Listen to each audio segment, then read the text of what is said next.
श्रीमद्वेदान्तरामानुजमुनिकरुणालब्धवेदान्तयुग्मं श्रीमच्छ्रीवादयोगीश्वर गुरुपदयोरर्पितस्वात्मभारं श्रीमच्छ्रीरङ्गनाथाह्वय मुनिकृपया प्राप्तमोक्षाश्रमन्तं श्रीमद्वेदान्तरामानुजमुनिमग्रन्थं श्रेयेतिकेन्द्रं श्रीरङ्गेशपदेनमत्तिरफलं श्रुत्यन्तरामानुजश्रीयोगीन्द्रगुरुत्तमेन श्रुत्यन्तविद्यात्मनः प्राप्तश्रुत्यवतं श्रीमगुरुं श्रीवादरामानुजा श्रीवाद मुनीन्द्रदेशिकमुनिं श्रेयोनिधिं श्रेये श्रीकृष्णदेशिकपदामृतभृङ्गराजं वेदान्तलक्ष्मणमुनीन्द्रकृपात्तबोधं श्रीयन्तदेशिकेतीन्द्रषठादिमूर्तिं गोपालदेशिकशिखामणिमाश्रयामः श्रीरङ्गनाथगुरुवादसरोजं संवेदान्तदेशिकपदामृतभृङ्गराजं श्रीमद्यतीन्द्रषठकोपदयावलम्बं वेदान्तलक्ष्मणमुनिं शरणं प्रपद्ये पर्याय भाष्यकाराय प्रणतात्मिधोन्मदे ब्रह्मदन्तस्वतन्त्रातरीय ब्रह्मणे नमः विमलक्ष्मणयोगीन्द्रसिद्धान्तविजयध्वजं विश्वामित्रगुणोद्भूतं वरदाजमां भजे श्रीमान् वेङ्कटनाथार्य कवितार्के केसरी वेदान्ताचार्यवर्यो मे सन्निधत्तां तदावति अस्मद्गुरुपदमगुरोन्यतपरभूर्णोधयावनं रामं पद्माक्षयनाथ झटिजित्सेने जलमालमावतीं वन्दे प्रणामं लक्ष्मणमुनिर्गृह्णात्मामुखं प्रसादैर्यत्सूक्तिः स्वाधीनमधिकां श्रुतिं यस्य साधस्वतं स्रोतो गुलामोदवासितं श्रुतीनां श्रमायालं षठारिं तमुपात्महे दिशन्तु मे देव सदात्मदीयाः दयातरङ्गाणजलाकटाक्षा श्रोत्रेणुंसां संघ्नन्तीं सरस्वतीं संश्रितकामधेनुं सन्तः श्रीरङ्गपत्ये जनत्राणशेखराः जयन्ति भुवनत्राणपदमङ्गजलेन वहा भरताय परं नमोऽस्तु तस्मै प्रथमोदाहरणाय भक्तिभाजां विदुभग्नं मझेडतः पृथिव्यां प्रेतः राघवपादुका प्रभावः श्रीविष्णुचित्तगुणनन्दनकल्पवल्लीं श्रीरङ्गराजहरिचन्दनयोगदृश्यां दाक्षाक्षमां करुणया कमलामिवाण्यां गोदावणन्यशरणः शरणं प्रपद्ये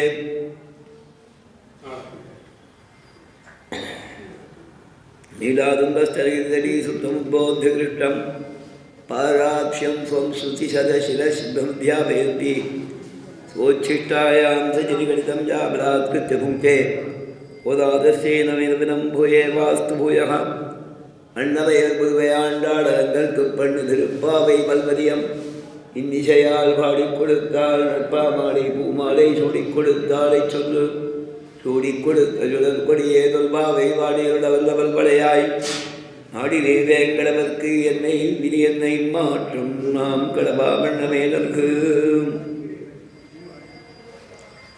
ஒருத்தி மகனாய் பிறந்து ஓரிரவில் ஒருத்தி மகனாய் ஒழித்து வளர தரிக்கிறானாகித்தான் தீங்கு நினைந்த கருத்தை பிழைப்பித்து கஞ்சன் வயிற்றில் நெருப்பென்ன நெடுமாலே உன்னை எதிர்த்திட்டு வந்தோம் பதை தருதியாகில் திருத்தக்க செல்வமும் சேவகமும் ஜாம்பாடி வருத்தமும் தீர்ந்து மகிழ்ந்தேலோரெம்பாவாய். இது 25வது பாசுரம். இந்த பாசுரத்தில்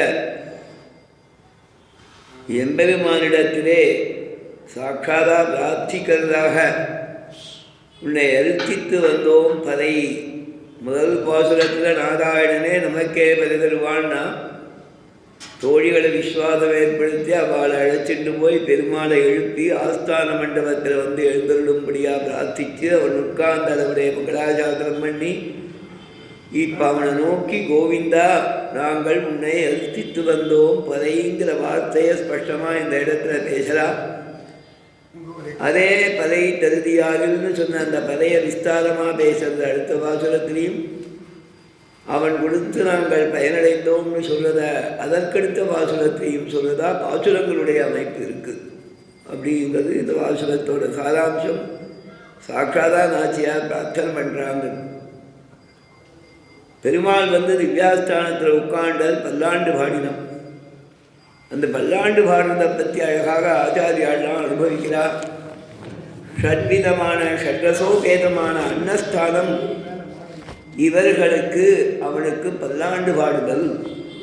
இந்த மங்களாசாசனம் பண்ணுறதில் இருக்கிற விசேஷங்களை நன்கு அனுபவித்தோம். ரொம்ப விசேஷமாக என்றென்றும் சேவகமே ஏற்றி பறைகொள்வான் இந்தியாம் வந்தோம் இணங்கு அப்படின்னு சொன்னார். அந்த இடத்துல சுவாமி ரங்கநாத சுவாமி அழகாக வியாக்கியானம் பண்ணுறார். வென்று வகைகளுக்கும் நின்கையில் வேறு போற்றிங்கிறதுக்கு ஆயுதங்களுக்கு பல்லாண்டு பாடினாங்கிறத பற்றி விசேஷமான ஒரு அனுபவம் அவரோடது. வியாக்கியானம் பண்ணுற அந்த இடத்துல அனந்த திவ்யாயுதங்களுடைய சேர்த்திக்கும் அத்தால் உண்டான அழகுக்கும் என்ன அகத்தியம் வருகிறதோ என்று மங்களாசாதனம் பண்ணுகிறபடி அப்படின்னு அதற்கு அவதாரிக சாதிக்கிறார். இந்த எம்பெருமானுக்கு இந்த ஆயுதங்கள் சேர்ந்திருக்கக்கூடிய சேர்த்தி, அந்த சேர்த்தியாலே இன்னும் பெருமாளுக்கு அழகு கூடுறதாம். அந்த ஆயுதங்களோடு சேர்ந்திருக்கும் போது அவனுக்கு இன்னும் அழகு சேர்றதாம். அதனாலே அந்த ஆயுதங்களுக்கும் ஆயுதங்களோடு சேர்ந்திருப்பதால் அவனுக்குண்டான அழகுக்கும் சேர்த்து பல்லாண்டு பாடுறா அப்படின்னு ஒரு விசேஷ அர்த்தம் காண்பிக்கிறார். அந்த இடத்துல தேவகி பிராட்டியும் வசுதேவருமாக இந்த ஆயுதங்களோட பெருமாள் இருப்ப பார்த்துட்டு பிறந்தவுடனே அவன் ஆயுதங்களோடு இருப்பிடே இருக்கக்கூடிய அழகு மிஞ்சி இருக்கக்கூடியதை பார்த்துட்டு எம்பெருமானே இந்த அழகு ரொம்ப வசத்தியாக இருக்குது, ஆழத்தி வைக்க வேண்டும்படி திருஷ்டி வந்துட போதேன்னு சுற்றி போடும்படியாக இருக்குது, இதோட கம்சன் பண்ண பார்த்தா உனக்கு என்ன தீங்கு வருமோன்னு சொல்லி தாங்கள் பதவதச்சு மங்களாசாசனம் பண்ணாலாம், பிரார்த்திச்சாலாம் பெருமாளை. உபசம்மர விஸ்வாத்மன் அதோ ரூபம் அலௌகிகம்.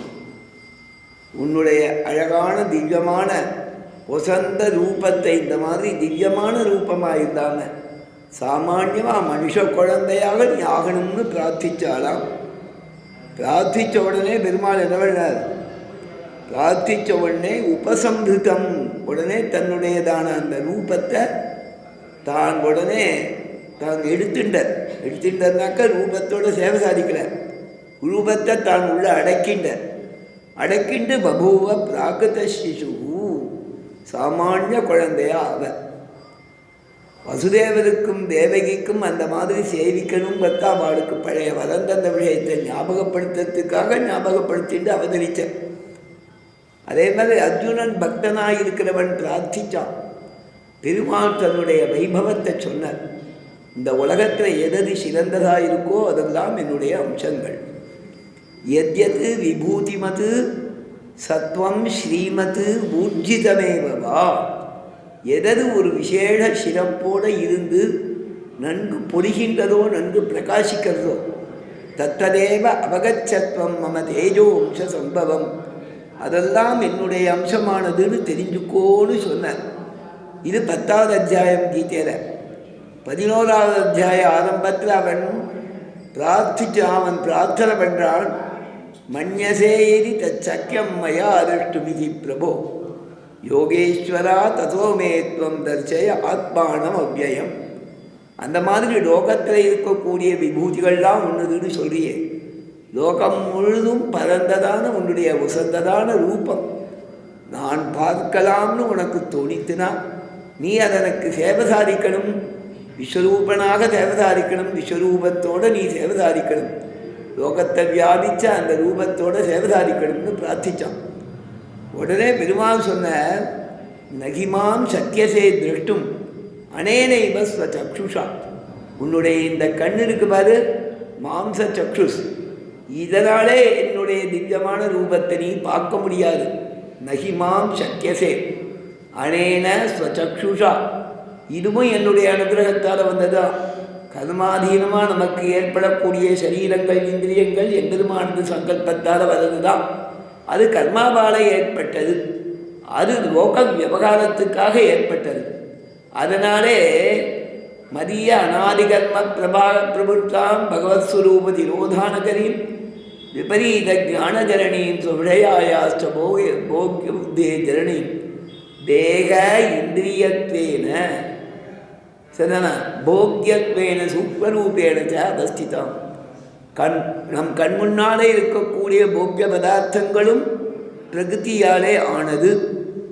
அவைகளை நாம் அனுபவிக்கிறதுக்காக போகத்துக்கு இடமாயிருக்கிற சரீரம், போகங்களை அனுபவிக்கக்கூடியதே சாதனமாக இருக்கக்கூடிய இந்த ஆத்மாவுக்கு உபகாரம் பண்ணக்கூடிய உபகரணமான இந்திரியங்கள் எல்லாமே பிரகிருதியால் ஆனது அப்படின்னு சொன்னார். அதனால் பெருமாள் சொன்ன கர்மாதீனமான சரீரத்தை குறித்து உன் கர்மாவுக்கு தகுந்தாப்பட போக்கியங்களை அனுபவிக்கிறதுக்கு போக்கியத்தங்களையும் முன்னிறுத்தி அதற்கு உபகரணமாக சரீரேந்திரியங்களையும் கொடுத்துருக்கேன்.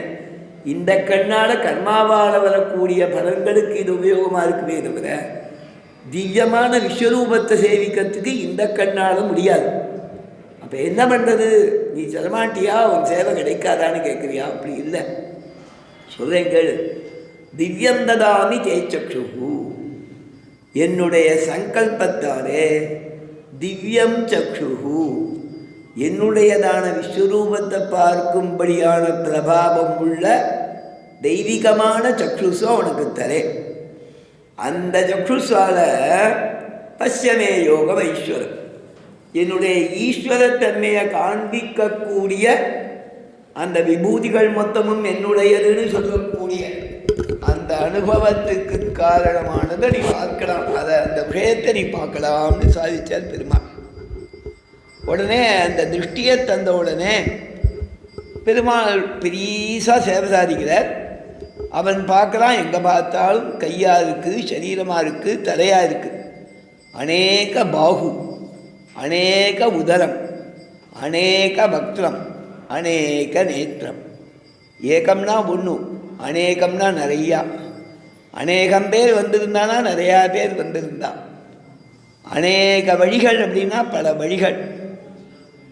தேசோ விஷாலகா பிரபவோப்பியனந்தாக பிரபவோப்பியனேகே, நிறையா பிரபுக்கள் லோகத்தில் இருக்கான்னா. அநேகே ராஜானகா, நிறையா ராஜாக்கள்னா. அநேகே தேசாக, பல தேசங்கள். அதே மாதிரி பெருமாளுடைய ரூபத்தில் அநேக பாகு, நிறையா கைகள், அநேக உதரம், நிறையா திருவயிறு, அநேக வக்திரம், நிறையா முகங்கள், அநேக நேத்திரம், நிறையா கண்கள். அந்த ஒரு எக்ஸாம்பிளுக்கு சொன்னோம், அநேக பாகூதர வக்திர நேத்திரம் பஷ்யாமித்வாம். உன்னை பார்க்குறேன்டா, எங்கே பார்த்தாலும் கையும் காலுமா முகமுமா அப்படி கண்களாகவும் இருக்கு. பஷ்யாமித்வாம், எத்தனை தூரத்துக்குன்னு கேட்டார் பெருமாள். அனந்த ரூபம், முடிவில்லாத ரூபம். இந்த பக்கம் பார்த்தா முகம் வரிசையாக இருக்கும். விஸ்வரூப அந்த ஃபோட்டோ சித்திரம் காமிச்சிருக்கா பாருக்கும், நடுவில் பெருமாள் இருப்பார். அதை சுவாமி தேசிகன் தாத்பரிய சந்திரிக்கையில கேள்வி கேட்டுன்னு பதில் எழுதுவேன். இத்தனை கண்ணெல்லாம் இருந்ததுன்னு சொல்கிறாளே, நிறையா உதரம் இருந்ததுன்னு நானே, எப்படி இருந்தது அப்படின்னு கேட்டாக்க, பல முகங்கள். ராவணனுக்கெல்லாம் கால் 2 தான், இவருக்கு எல்லாமே விஸ்வரூபமாக இருந்ததுன்னு சொல்கிறோம். ஆனால் பிரதானமாக திருமேனிக்கு மேலே முகங்கள், கைகள், கால்கள் அதெல்லாம் தான் நிறையா போட்டிருப்பா. இப்படி பெரிசாக இருக்குமே தவிர திருவடிகள் பிரதானமாக இருக்கிறது தான் இருக்கிற மாதிரி தான் விஸ்வரூபத்தில் ஒரு விதமான ரூபத்தை காட்சி அளிக்கிறார். அதை சுவாமி தேசிகன் அழகாக சொல்கிறார். ஒரு தாமரையில் நடுவில் இருக்கிற மொட்டு விரியும் போது ஒரு காம்பில் நிறையா இருக்கிற மாதிரி இவைகளும் அனந்தமான ரூபமாக பெருமாளுக்கு இருந்தது. சரிதான், அந்த மாதிரி மத்திய பாகத்திலேருந்து நிறையா மேலே இருக்கிறது தான். கைகள், தோள்கள், கண்டங்கள் எல்லாம் விஸ்தாரமாக இருந்தது. சர்வத்தோனந்த ரூபம். அது எப்படி பார்த்துட்டு இருந்தால் எல்லாம் முகமாக இருந்துகிட்டே இருக்குது, அதுக்கு முடிவே தெரியல. நாந்தம். சரி, எது நடுன்னு எண்ண முடியுமானா இல்லை, எனக்கு தெரிஞ்ச வரைக்கும் இருக்குது, இந்த பக்கமும் இருக்குது. எது நடு கண்டுபிடிக்க முடியல. நாந்தம் நமத்தியம் நபுனஸ்துவதாதிம், அதுக்கு ஆரம்பத்தையும் கண்டுபிடிக்க முடியல. பஷ்யாமி விஸ்வேஸ்வர விஸ்வரூப, எதுவுமே தெரியலடா, எங்கே பார்த்தாலும் உன்னுடைய ரூபந்தான் இருக்குன்னா. அதுக்கப்புறம் சொன்னால், உன்னுடைய இந்த ரூபத்தில் நான் இன்னும் என்னென்ன பார்க்குறேங்கிறான். சுர சித்த சங்கர்கள் இருக்கா, தேவதைகள் இருக்கா, ரிஷிகள் இருக்கா, ராட்சதாள் இருக்கா, அசுராள் இருக்கா, எல்லாரும் இருக்கா. அந்த ரூபத்தில் சில முகங்கள் என்ன பண்ணுறதுன்னா நிறையா பேர் முழுங்கல். அதில் கௌரவா நிறையா பேர் போகிறா உள்ள, பாண்டவ சைன்யத்தில் இருக்கிறவா நிறையா பேர் போகிறா. அதை அர்ஜுனன் வர்ணிக்கிறான். வேதிஷ்யசே கிருசமான சமஸ்தானு லோகான். நிறைய எல்லாத்தையும் முழுங்குறியேடா. அமீச்சைவ திருதராஷ்டிரஸ்ய புத்திராக சர்வே த்வாம் ஆவிஷந்தி. எல்லாரும் உன் முகத்துக்குள்ள போய் விழறா. என்னடா நினச்சிருக்கேன்னு கேட்குறான். எல்லாரும் உன் முகத்தில் விழறாளே, எனக்கு பயமாக இருக்குடா. அதனால் நீ என்ன தெரியுமா ஆகணும்? தெனைவ ரூபேன சதுர்புஜேன சகசிரபாகோ பவ விஸ்வமூர்த்தே பிதாதி லோகஸ்ய சராச்சரஸ்ய त्वमस्य पूज्यश्च गुरुर्गरीयान् न त्वत्समोऽस्ति अभ्यधिक कुतोऽन्यः लोकत्रयेऽप्यप्रतिमप्रभाव तस्मात् प्रणम्य प्रणिधाय कायं பிரசாதையே. இதெல்லாம் கத்தியத்திரயத்தில் சுவாமி எடுக்கிற பெருமாளை பிரார்த்தனை பண்ணுறதுக்காக. என்ன நீ பொறுத்துக்கணும்டா, நான் என்னென்னமோ அபராதங்கள்லாம் வெளியிருப்பேன், பொறுத்துக்கணும். சகேதி மத்வா பிரசவம் யதுக்தம் ஏ கிருஷ்ண ஏ ஆதவ ஏ சகேதி அஜானதா மகிமானம் தவேதம் மயா பிரமாதாத் பிரணயேனவாபி. இவ்வளவு வைபவத்தோடு இருக்க உங்ககிட்ட சகஜமாக பழகந்தா நினச்சிண்டு தோழன்னு சொல்லிட்டு ஸ்நேகத்தாலே நிறையா சகேதி மத்வா என்னுடைய நண்பன்னு நினச்சிண்டு பரபரப்பில் எதோ பேசியிருக்கேன். ஏ தோழனேன்னு கூட்டிருக்கேன், ஏ யாதவா எடப்பயலேன்னு கூட்டிருக்கேன், ஏ சகான்னு கூட்டிருக்கேன். அதை எல்லாத்தையும் க்ஷமிக்கணும்டா அப்படின்னு சொல்லலாம். அடுத்த பாசுரத்துலையும் சொல்லணும். கதவைகள்லையும் உந்தன்னோடவே நமக்கு இங்கொழிக்க ஒழியாத அறியாத பிள்ளைகளோ அன்பினால் உந்தன்னை சிறுபேர் அழைத்தனமும் வியாக்கியானத்தை இதை எடுக்கிறான். அன்பினால் சிறுபேர் அழைத்தேன், உன்னை சிறுபேர் அழைத்தேன், அறியாமையால் சிறுபேர் அழைத்தேன், சிறுமிகள் பிராயத்தால் சிறுபேர் அழைத்தேன், என்னை க்ஷமிக்கணும்னு நாச்சியார் பிரார்த்திக்கிறதா பின்னால் வியாக்கியானம் பண்ணுறான். இங்கே சட்டுன அனுபவத்தில் வர்றது, அந்த விஸ்வரூபத்தை பார்த்த உடனே இவனை தோழன்னு நினச்சிட்டு சொல்லிட்டோமேன்னு அவனுக்கு பயம் வந்து தான் பழகா நிற்கிறான். நிவாச சையாசன போஜனேஷு வியாக்கியானம் பண்ணுறாள். இருக்கு கிருஷ்ணன் வருவரான் இங்கே இப்போ இருக்கிற இடத்துக்கு, இந்திரபிரஸ்தத்துக்கு வருவரான். வந்த உடனே அர்ஜுனனுடைய ஸ்நேகமாக பேசின்னு இருப்பது எல்லாம் இருக்கும். அவருக்கு உடனே கெஸ்ட் ஹவுஸ் மாதிரி ஏற்பாடு பண்ணியிருப்பா. கிருஷ்ணன் சொல்வதான், அர்ஜுனா உன்னோடையே நான் இருந்துக்கிறேன் மனம், உனக்கு என்ன கோகுலத்தில் இதெல்லாம் ஸ்பெஷல் கெஸ்ட் ஹவுஸ்லாம் வச்சுருந்தாடா என்ன, இருக்கிற கெஸ்ட் ஹவுஸில் இருந்துக்கோமணும். சரிதான், நிவாச வாசஸ்தானத்தில் உனக்கு இது போரும்னு நான் நினச்சேன், உன்னை தாழ்த்தி பேசியிருப்பேன். அந்த பாவத்தை கொண்டு வரா வியாக்கியானங்களில். அப்படி சொல்லியிருப்பானாங்கிறது வேற, அந்த மாதிரி சொல்லியிருப்பான், அதனால க்ஷம கொள்றாங்கிறான். நிவாச வாசஸ்தானத்தில் செய்யா படுக்க போட்டிருக்குமா, இவனுக்கு ஒரு படுக்க அவனுக்கு ஒரு படுக்க. அர்ஜுனன் ராஜாபானத்தால் நல்ல மெத்தையெல்லாம் போட்டிருக்குமா, அவருக்குன்னா சுமாராக போட்டிருக்குமா. என்னடா அது, இதுவா இருந்து அதுவா இருந்துன்னா, அதுதான் உனக்கு தகுந்தாப்புல போட்டிருக்கேன் பார்த்துக்கோம்பணும். செய்யா ஆசனம், நல்ல சிம்மாசனம் போட்டிருப்பாளாம் அர்ஜுனனுக்கு, பக்கத்தில் சாதாரண சேர் போட்டிருப்பாளாம் கிருஷ்ணனுக்கு. ஆசன போஜனேஷு, அவனுக்கு தங்கத்தட்டு போட்டிருப்பா, இவருக்கு வெள்ளித்தட்டு போட்டிருப்பாளாம். அந்த மாதிரி அனுபவிக்கலாம் பெரியவா ஆச்சாரியா. அந்த மாதிரி ஃப்ரெண்ட்ஸாக இருந்தாலும் ரெகுலராக அவனுக்கு ஒன்று இருக்கும், கெஸ்ட்டுக்கு போடுறதா அவளுக்கு போட்டிருப்பான். அர்ஜுனன் அது எல்லாத்துக்கும் ஃபீல் பண்ணி சாரி கேட்குறானாம். நிவாச சையாசன போஜனேஷு, 4 பேருக்கு எதிர்க்க பரிகாசம் பண்ணியிருப்பேன், தனியாக பேசச்சேன் பரிகாசம் பண்ணியிருப்பேன்டா, எல்லாத்தையும் பொறுத்துக்கூட அவங்க ரூபத்தை பார்த்தா பயமாக இருக்கு, எங்கேயா என்ன சாத்துப்புறம் பண்ணிட்ட புரியுங்கிறான், எங்கேயாரையும் போட்டு தள்ள போகிற, இவ்வளோ பெரிய ரூபம் இருக்குது, இவ்வளோ வைபவம் இருக்குன்னு தெரியாது. தத் க்ஷாமையே துவாமகம் அப்பிரமேயம். அப்படி அவன் பிரார்த்திச்சானான். தேனேவ ரூபேன சதுர்புஜேன சகசிரபாகோ பவ விஸ்வமூர்த்தே, லோகத்தெல்லாம் அவனுடைய சரீரமாக காமிக்கிற ஆயிரக்கணக்கான கைகள் இருக்கு, எனக்கு ரொம்ப பிடிச்சது அந்த 4 கை பெருமாள் அப்படின்னா. அந்த மாதிரி ரீதியில்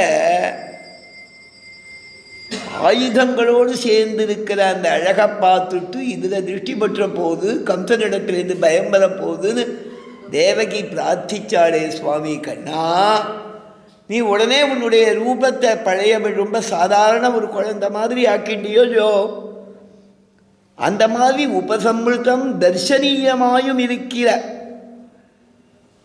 அதை குறைச்சிட்ட பாரு. பார்க்கறதுக்கு அழகாக இருக்கக்கூடியது சங்கம் சக்கரம் முதலான திவ்யாயுதங்களோடு இருக்கக்கூடிய அழகான ரூபம். அதான் ஆழ்வார் அனுபவிக்கச்சேன், பெருமாள் அழக திருக்குறுங்குடியில் அனுபவிக்கச்சேன், ஆரம்பிக்கச்சேமே சொல்கிறார், சங்கினோடும் நேமியோடும் தாமரை கண்களோடும் செங்கனிவாய் ஒன்றினோடும் செல்கின்றது என் நெஞ்சமே. என் நெஞ்சம் எதோட போகுதுன்னா பெருமாள் சாத்தின் இருக்கிற சங்கை பார்த்துட்டு அதுலேயே ஈடுபட்டிருக்கான். தோள் கண்டார் தோளே கண்டார் கம்பராமாயணத்தில் சொல்வா பாருங்க. ராமனுடைய தோளை பார்த்தா, புஜத்தை பார்த்தா, தோளை பார்த்தா, அப்படியே அதையே பார்த்துட்டு இருக்க வேண்டியதாக இருக்குது. அந்த மாதிரி ரீதியில் அதை பார்த்தா அதுலேருந்து அண்ணன் நகர முடியலையா, அந்த மாதிரி இருக்கும். ரங்கநாதன் நம்பெருமாள் வைகுண்ட ஏகாதசி அன்னைக்கு ரத்னாங்கி சாத்தின்னு அந்த கொட்டாத சேவை திருக்கொட்டாதத்தில் 2 மணி நேரம் 3 மணி நேரம் பெருமாள் இருப்பார். நிறையா சேவிக்க வந்திருக்கா. விஸ்தாரமான மண்டபம், எத்தனை பேர் போனாலும் சேவிக்கலாம். இந்த காலத்தில் எத்தனை கூட்டமாக இருந்தாலும் 4 பக்கமும் ஜனங்கள் நிற்பா. அந்த மண்டபத்தில் 4 பக்கமும் சேவை சாதிப்பேன். பெரிய உற்சவங்கள்லாம் அந்த மாதிரி சேவை பண்ணி வைப்பா. உள்ளூரில் இருக்கிறவா திருநாராயணபுரத்தில் அந்த மாதிரி வயிற முடியும்னா 4 பக்கமும் திரும்பி திரும்பி ஒரு காலத்தில் சேவை பண்ணி வைப்பாளாம்.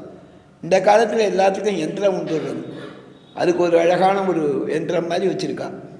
இந்த பக்கம் வரிசையாக இருக்கிற திருமாளிகைகள், இந்த மாட வீதியில் இந்த பக்கம் திருமாளிகைகள்லாம் ஒரு இடத்துல நின்னால் பெருமாள் இப்படி கொஞ்சம் நேரம் இப்படியே கொண்டு வந்து நிறுத்தலாம். அது ஒரு ஏற்பாடு பண்ணியிருக்கா ஒரு பற்றாவை.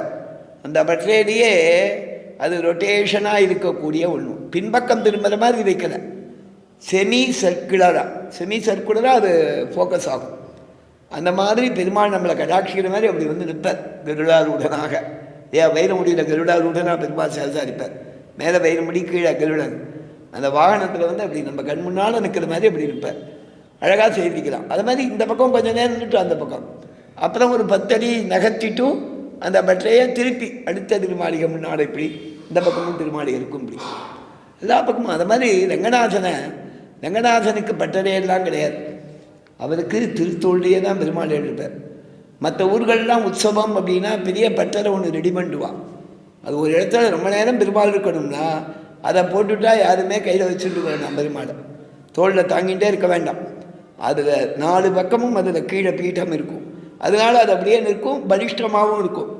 பெரிய வாகனத்தோடு இருக்கிற பெருமாள் அதில் இருக்கணும்னா எவ்வளோ வெயிட் இருக்கும், அதை தாங்கிறதா 4 பக்கமும் இருக்கும். அதையும் பட்டதை தான் சொல்லுவாள். அதை கொண்டு வந்து அதில் அமர்த்திட்டானா அவங்க கொஞ்சம் அப்படியே ஃப்ரீயாக ரிலாக்ஸ்டாக உட்காருவோம். மன்னார்குடி ராஜகோபாலனா ராத்திரி முழுக்க உற்சவம் இல்லையா, ராத்திரி முழுக்க இருப்பார் பெருமாள். 2 மணி நேரம் நாதஸ்வர கச்சேரி கேட்டுட்டு தேரடியில் இருப்பார். இப்போ எல்லாம் போலீஸ் ரெஸ்ட்ரிக்ஷன்லாம் வந்துடுத்து. ராத்திரி 10:30க்குள்ளே இட பண்ணிடணுன்ட்டு, அதுவும் கொரோனாக்கு அப்புறம் கிடையாது, 10:30க்குள்ளே இட பண்ணிட்டுமோன்றான். அதுக்குள்ளே சேவிச்சுட்டு போயிடுறாங்க. ஒரு காலத்துலன்னா ராத்திரி முழுக்க மன்னார்குடி ராஜகோபாலம் உற்சவம். வாகனம் புறப்பட்டு விடிய காலத்தால் சூரியோதயம் ஆதத்துக்கு கொஞ்சம் முன்னால் 5:45 6 மணி சூரியோதயம் ஆகிடும். எல்லாரும் காவி சாட்டு வந்து வாசனை பெருமாள் சேவிச்சுட்டு கோபுரத்துக்கு கூட போவேன். திருப்பி 7:30 மணிக்கு புறப்பாடு. அதுக்குள்ளே பல்லக்கில் 7 மணி அலங்காரம் பண்ணி வாசிக்காள். அந்த மாதிரி மன்னாடி ராஜகோபாலம் அதெல்லாம் என்ன பண்ணுவானா அப்படியே நிற்பது பெருமாள். அதுவாக கொண்டு வா. ரங்கநாதனுக்கு அது கிடையாது. எந்த புறப்பாடாக இருந்தாலும் ஜீயபுரம்னு 10 மைல் கண்ணிட போவார். எல்லா இடத்துலையும் தோளில் தான் பெருமாள் எடுப்பார். தோளுக்கினியாக இருந்தால் அங்கே போச்சேன் பல்லக்கு, வெளியூர்களுக்கு போச்சேன் பல்லக்கு புறப்பாடும் உண்டு, தோளுக்கினியானும் உண்டு. ராயசகா தோளுக்கினியான் பெருமாள் வைகுண்ட ஏகாதசி அன்னைக்கு தோளுக்கினியான் தான், தங்க தோளுக்கினியான் தான். அதில் ரத்னாங்கியோட சேவை சாதிக்கச்சே அந்த மணல் கொட்டாரத்தில் அப்படியே 4 பக்கமும் திருப்பி சேவை தருவார். நம்ம அங்கேயே நின்று இருந்தால் திருப்பி சேவிக்கலாம்.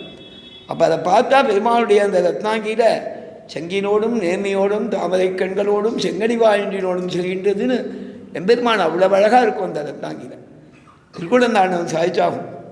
ரத்னாங்கி எல்லா பெருமாளுக்கும் இருந்தாலும் ரங்கநாதனுக்கும் திருவேந்திரபுரம் தேசிகனுக்கும் ரத்னாங்கி ரொம்ப பொருத்தமாக இருக்கும்னா எல்லா பெருமாளுக்கும் இருக்குது, எல்லா பெருமாளுக்கும் சேவிக்கிறோம். இங்கே ரொம்ப கச்சிதமாக புரிஞ்சிருக்கணும். ஆண்டவனுடைய அனுபவத்தை சொல்லியாது. அதான் காஞ்சிபுரம் காராட்டமோ எங்கள் ரங்கநாதன் தான் உசத்தின்ட்டாக்க அப்புறம் கஷ்டம். அவள் ஊரில் பிரசாதம் கிடைக்காது அப்புறம் இல்லையா? என்ன சுவாமி உடனே இட்லி காஞ்சிபுரம் இட்லி போக்கியம் இல்லையா? அந்த பிரசாதம் பண்ணுமே. மற்ற புளியோதரை வச்சோன்னா எல்லா ஊர்லேயும் சாப்பிட்லாம். காஞ்சிபுரம் இட்லினா காஞ்சிபுரத்தில் தான் சாப்பிடணும். அது மாதிரி திருக்குறுங்குடி நம்பி ஆழ்வார் அனுபவிக்கிறார். திருக்குறுங்குடி நம்பி பாசுரத்தில் என்ன சுவாரஸ்யம்னா, அதுக்கு திருவாராயிரப்படின்னு பிள்ளான் வியாக்கியானம் பண்ணியிருக்கார். பிள்ளானுடைய வியாக்கியானம்னா பாஷ்யக்காரர் அந்த பாசுரங்களுக்கு என்ன அர்த்தம் மனசில் நினைச்சுட்டு இருந்தாரோ அதை கண் முன்னால் கொண்டு வந்து நிறுத்துறவர் பிள்ளான்றது சம்பிரதாயம். இந்த பிள்ளான் 10 பாசுரங்களுடைய வியாக்கியானம் முடியச்சேன் பலஸ்ருதியில் சாதிக்கிறார். இங்கே சொன்னேன்னா தெரியலை.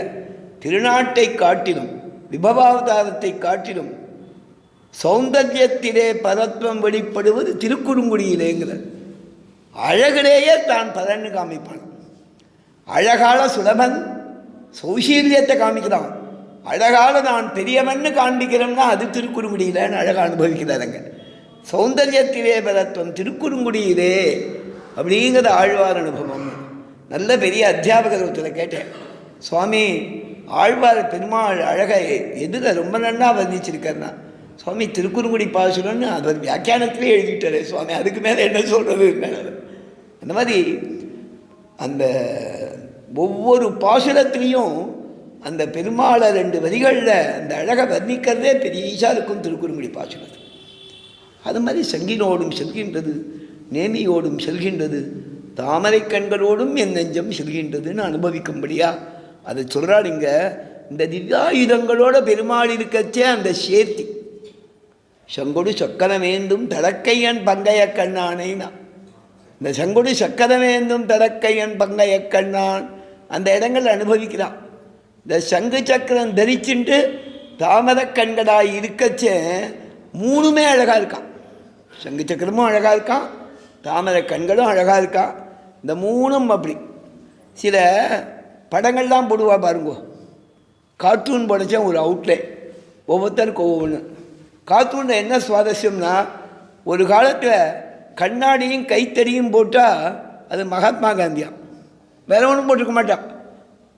காந்திக்கு கண்ணாடி எங்கே இருக்குமோ கண்ணாடி போட்டுட்டு கொஞ்சம் கீழே ஒரு கைத்தறியை போட்டான் மகாத்மா காந்தி.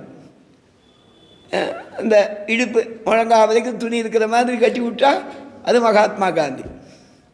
அப்புறம் அது மாதிரி கார்ட்டூனிஸ்ட் ஒருத்தர் சொல்லியிருந்தார், கார்ட்டூனில் என்ன சுவாரஸ்யம்னா, ஏதாவது ஒரு சின்ன ஒரு ஹிண்ட் ஒரு ஹிண்ட் மாதிரி கோடுலேயே ஒருத்தருடைய ஞாபகத்தை கொண்டு வந்துடலாம், சரிதானா?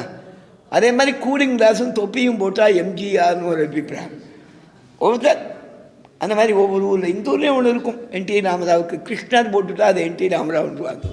கிருஷ்ணரோட கிரீடம், பெருமாள் கிரீடத்தை மட்டும் போட்டுட்டோ சரிதானா, நீளமாக ஒரு ரவுண்டு போட்டால் அது என்டிஆர். அது மாதிரி அந்த கார்ட்டூனில் கொண்டு வர மாதிரி இதை சொல்கிறா நாச்சியார், சொல்கிறா வியாக்கியானங்கிட்ட சொல்கிறான். சங்கு சக்கரம் பங்கைய கண்ணான் இது ஒரு அழகான பரபாகம்னு சொல்கிறான். ஒன்றுக்கொன்று பரபாகமாக இருக்கும்.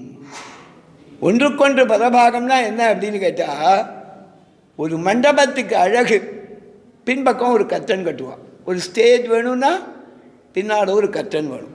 அதுக்கு மேலே இன்னொரு அழகு, அதுலேயே சபை பேரை எழுதணும். அதுலேயே ஒரு அழகு, எந்த தேசிய சபானா தேசிகன், திருப்பா உற்சவத்துக்காக ஆண்டாள், நம்பெருமாள் எழுதுறதுனா ரங்கநாதன், அதை மட்டும் பின்பற்ற மாதிரி வச்சுடுவான் இல்லையா? தேசிய சபா பர்மனெண்ட்டாக இருக்கும், எழுதிடுவா. மற்றது பின்பற்ற மாதிரி வச்சுடுவான். தேசிய உற்சவம்னா தேசியன், தேசிய சபாவுக்கு தேசிகன், பாஷ்யக்காரர் உற்சவம்னா பாஷ்யக்காரர், ஸ்ரீ ஜெயந்தினா கிருஷ்ணன். அந்த மாதிரி சேர்க்கிறோம் பரபாகம், அதுக்கு அழகாக இருக்குது. அதே மாதிரி இவைகள் ஒன்றுக்கொன்று பரபாகமாக இருக்கும். சங்கசக்கரத்தால் கண்ணும் அழகாக பெருமாளுக்கு அந்த முகத்துக்கு அழகு சேர்க்குமா, அந்த திருக்கண்கள் மொத்த முகத்துக்கும் அழகு சேர்க்குமா. கார்மேனி செங்கன் கதிர்மதியம் போக பூங்கத்தான்கிற இடத்துலையும் ஒன்றுக்கொன்று பரபாகமாயிருக்கும் அப்படின்னு அங்கேயும் சாதிக்கிறார். ஒன்றுக்கு ஒன்று அழகாக இருக்கும். அந்த ரீதியில் இங்கே அழகாக அனுபவிக்கிறார் ரங்கநாத சுவாமி. இந்த திவ்யாயுதங்களுக்கு 10 ஆண்டு பாடுறாளேன்னு கேட்டுன்னு ஒரு சமாதானம் சொல்கிறார். வென்று வகை எடுக்கும் நின் கையில் வேல் போட்டின்னு நேற்று பாசுரத்தில் அந்த வல்லாண்டை முடிக்கும் போது சொல்லணும். அது அது அது நேற்றுக்கு அவகாசம் இருந்தாலும் கிடுகிடுன்னு போயிட்டோங்கிறதுக்காக அதை இன்னைக்கு கொஞ்சம் சேவிச்சுட்டு மேலே போயிடுறேன். தர்சனீயமாயும் இருக்கிற ஸ்ரீ கிருஷ்ணனுடைய அவதார யாதாத்மியங்களை அதிமானுஷ சேட்டிதங்களாலே அறிந்து ஊகித்து ஸ்ரீ வசுதேவ முகமாகவும் கேட்டறிந்திருந்தபடியை ஸ்மரித்து வடிவால் சோதி வளத்துறையும் சுடராழியும் பல்லாண்டு என்கிறபடியும் அதிஸ்நேக பாபசங்கி என்கிறபடியும் இந்த சேர்த்திக்கு என்ன அவத்தியம் வருகிறதோ ஆழ்வார் சாதிச்சலாம். கருடாரூடனா இந்த பெருமாள் சேவை சாதிச்சான் பெரியாழ்வாருக்கு. இவள் தகப்பனா இருக்கு. கூடலழகர் வடக்கு மாட வீதியில் சேவை சாதிச்சானாம் பெருமாள். அப்படி அவர் யானை மேலே ஏறி அம்பாரியில் வந்து கூடலழகரை பிரதட்சணமாக அழைச்சின்னு வந்து வடக்கு வீதி வரைச்சேன் இதற்காக கருடாரூடனா பெருமாள் சேவை சாதிச்சான். ஸ்ரீபூமி நிலைகளோட கூட பதிஜனங்கள் தான் நித்தியசூரிகள் தான் சேவை சாதிக்கிறான். யாருக்கு? நமக்கு கிடையாது, பெரியாழ்வாருக்கு. உடனே அவர் பார்த்தார், வேற ஒன்றும் சொல்லலை. பல்லாண்டு பெருமாளுக்கு தெரிஞ்சு கொடுத்து நமக்கு தான் சொல்கிறாரு. சுவாமி நான் சுவாமின்னா பல்லாண்டு அப்படின்னு நான் உமா பரதேவத்தைன்னு சொல்லிட்டு வந்திருக்கிறேனோ அந்த பெருமாள் தான் பல்லாயிரத்தாண்டு அப்படின்னு. என்ன அவன் காமிச்சாலும் பல கோடி 100,000 பல்லாண்டு மல்லாண்டு திந்தோள் மணிவண்ணா உன் சேவை செய்திருக்கா அவன் சொன்னானா. அப்படியே ஒரு பிக்சர் காமிச்சான். சுவாமி 1000 மல்லர்களை வதம் பண்ணியிருக்கேன், 400 முஷ்டிகாரிகளை. எனக்கு போய் பல்லாண்டு சொல்லிடுறேன் நான். உடனே அதுக்கும் பல்லாண்டுன்னு மல்லாண்டு திந்தோள் மணிவண்ணா உன் சேவை செய்திருக்கா அப்படின்னு. உடனே அவன் என்ன பண்ணானா மேலே சொன்னார், நீயும் நன்னா இருக்கணும் நானும் நன்னா இருக்கணும், அடியோமோடும் நின்னோடும் பிரிவின்றி 1000 பல்லாண்டுல. உடனே பிராட்டியை காமிச்சாலாம். இவளை காமிச்சா அவன் நிறுத்துவன்னு. அவளுக்கும் பல்லாண்டு பாடினாராம். வடிவாக சோதி வளர்த்தறியும் அப்படின்னு சொல்லி உன்னுடைய திருமால்புல இருக்கிற எங்கேயும் பல்லாண்டு. சக்கரத்தாழ்வான காமிச்சானா, எங்கிட்ட விரோதிகள் வரவே முடியாது, எனக்கு போய் பல்லாண்டு பாடுகிறேன், மங்களாசாசனம் பண்ணுகிறேன், வடிவாக சோதி வளர்த்தறியும் சுடராழியும் பல்லாண்டுன. பாஞ்சஜன்யத்தை காமிச்சதான், அதுக்கு ஞானம் விரட்டு, நான் தான் பரதேவதைன்னு. உடனே அதுக்கும் பல்லாண்டு பாண்டாராம். பாஞ்சஜன்யம் ஞானத்தை தரும். சரிண்ணா? அதனால தான் நாச்சியார் ஒரு குருஸ்தானத்தில் சங்கத்தை நிறுத்தி விருப்புற்று கேட்கின்றேன். குருவினிடத்தில் கேட்கணும் இல்லையோ, சொல் ஆழிவன் சங்கே மறுப்பசித்த மாதவந்தன் வாய்ச்சுவையும் நாற்றமும் விருப்புற்று கேட்கின்றேன். பிரிய மகிழ்ச்சிகள் ஆசைப்படக்கூடியது வாய்ச்சுவையும் நாற்றமும். அதை உண்பது சொல்லில் உலகளந்தான் வாயமுதம் பண்படை கொள்ளில் கடல் வண்ணன் கைத்ததத்தேன்னு நீ அனுபவிச்சுருக்க. அதனாலே நீதான் எங்களுக்கு சொல்ல வேணும். பெண்களுக்கு உஷாத்துணையாக இருக்கிறவன் நீன்னு சங்கத்தை பார்த்து கேட்ட. சுவாபதேசம். சங்கங்கிறது ஞானத்துக்கு அதிபதி. ஆக ஒரு குருஸ்தானம். எம்பெருமான பற்றின ரகசியங்களை, பகவத் தத்துவ ரகசியங்களை பெருமாளிடத்திலே தான் கேட்க வேணும். அது அதுக்கு சுவாபதேசம் இல்லையா? கருப்பூரம் நாருமோ கமலப்பூ நாருமோ திருப்பவள செவ்வாய்தான் தெத்தி திருக்குமோ மறுப்பொசித்தமாத வந்தன் வாய்ச்சுவையும் நாற்றமும் விருப்புற்று கேட்கின்றேன்னு சொல்லு ஆழிவன் சங்கேன். சரியா சுவாமி? ஆழினா சுத்தி மண்டலமாக இருக்குன்னு அர்த்தம். வெண்ணா வெண்மையான நிறம்னு அர்த்தம். ஆச்சாரியாளுக்கு சொல்லச்சா அவள் சாத்விகாலாக இருப்பாளாம், ஞானத்தாலே கம்பீரமாக இருப்பாளாம். விஷயங்கள் தெரிஞ்சாலும் பால்யேன திஷ்டாசேத்துன்னு தெரியாதவர்கள் மாதிரி இருப்பாளாம். என்ன கேட்டாலும் சடக்குன்னு சொல்ல மாட்டாளாம், சிஷ்யனை பரீட்சித்துத்தான் சொல்வாளாம். காம்பீரியமாக இருக்கணும். சுவாமின்னு உடனே அப்படியேடா வாடா ஆள் கிடைச்சதுன்னு சொல்லக்கூடாதுன்னு சாஸ்திரம். அப்படி இருப்பாங்கிறதுக்காக ஆழி வெண் சங்கே, ஆழிபோடு இருக்கும் குரு, வெண்மையாக இருக்கும் குரு. பார்க்கறதுக்கு சுத்தமாக இருக்காருன்னு அர்த்தம். மனதாலும் வெண்மையானவர்னு அர்த்தம். ஆழின்னு சொன்னால் காம்பீரியம். குருவிக்கு உகந்த காம்பீரியத்தோடு இருக்க வேணும். குருனா சாதாரணமாக சௌலபியம் இருக்கிறது வேற, அதற்காக தன் காம்பீரியத்தை விடக்கூடாதுன்னு சாஸ்திரம். அதனாலே அதெல்லாத்தையும் காண்பிக்கிறாள் நாச்சியார் குருஸ்தானத்தில். அந்த மாதிரி ரீதியில் ஞானம் வரட்டும்னு பெரியாழ்வாருக்கு பதத்துவம் தெரியும். பெரியாழ்வாருக்கு நம்ம பார்த்தோடனே மறந்துடுத்து போல இருக்கு.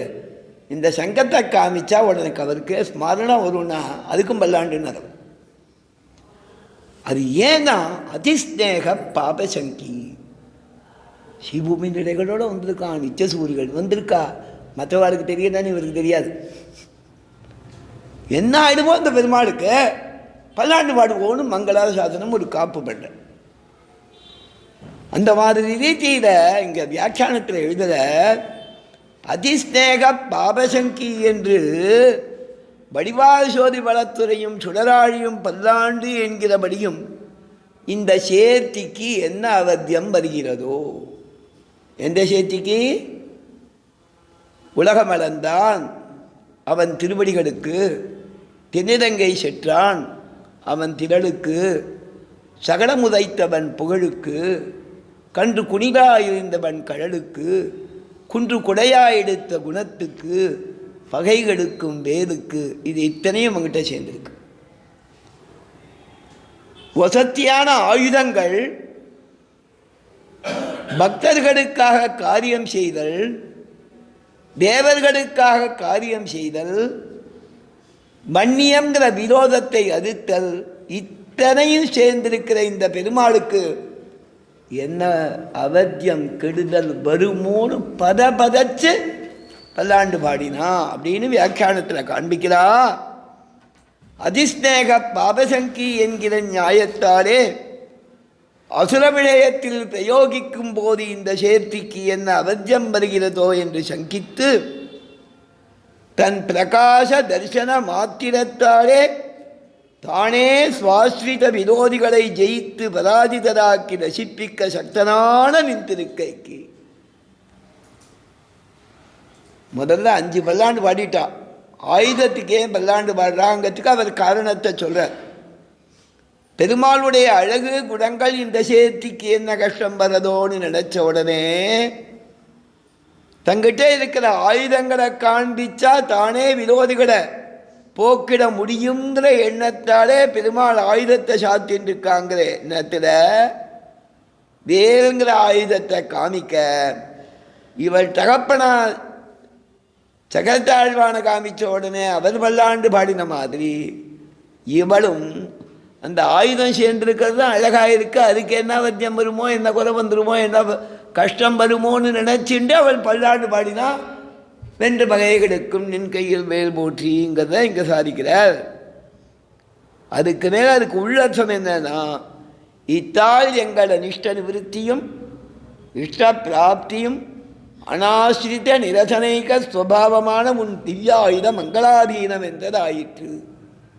அந்த ஆயுதங்களுக்கு பல்லாண்டு பாடினத்தால் எங்களுக்கு கஷ்டம் போது இஷ்டம் வர்றதுக்கெல்லாம் உன்னுடைய ஆயுதங்கள் உனக்கு உஷாத்துணையாக இருக்கத்தால் அவைகள்தான் அதற்கு அதீனம், அவைகளுக்கு அதீனம் எங்களுடையதான இஷ்ட பிராப்தி அப்படிங்கிறத காண்பிக்கிறாள்னு அங்கே சுவாமி சாதிக்கிறார்.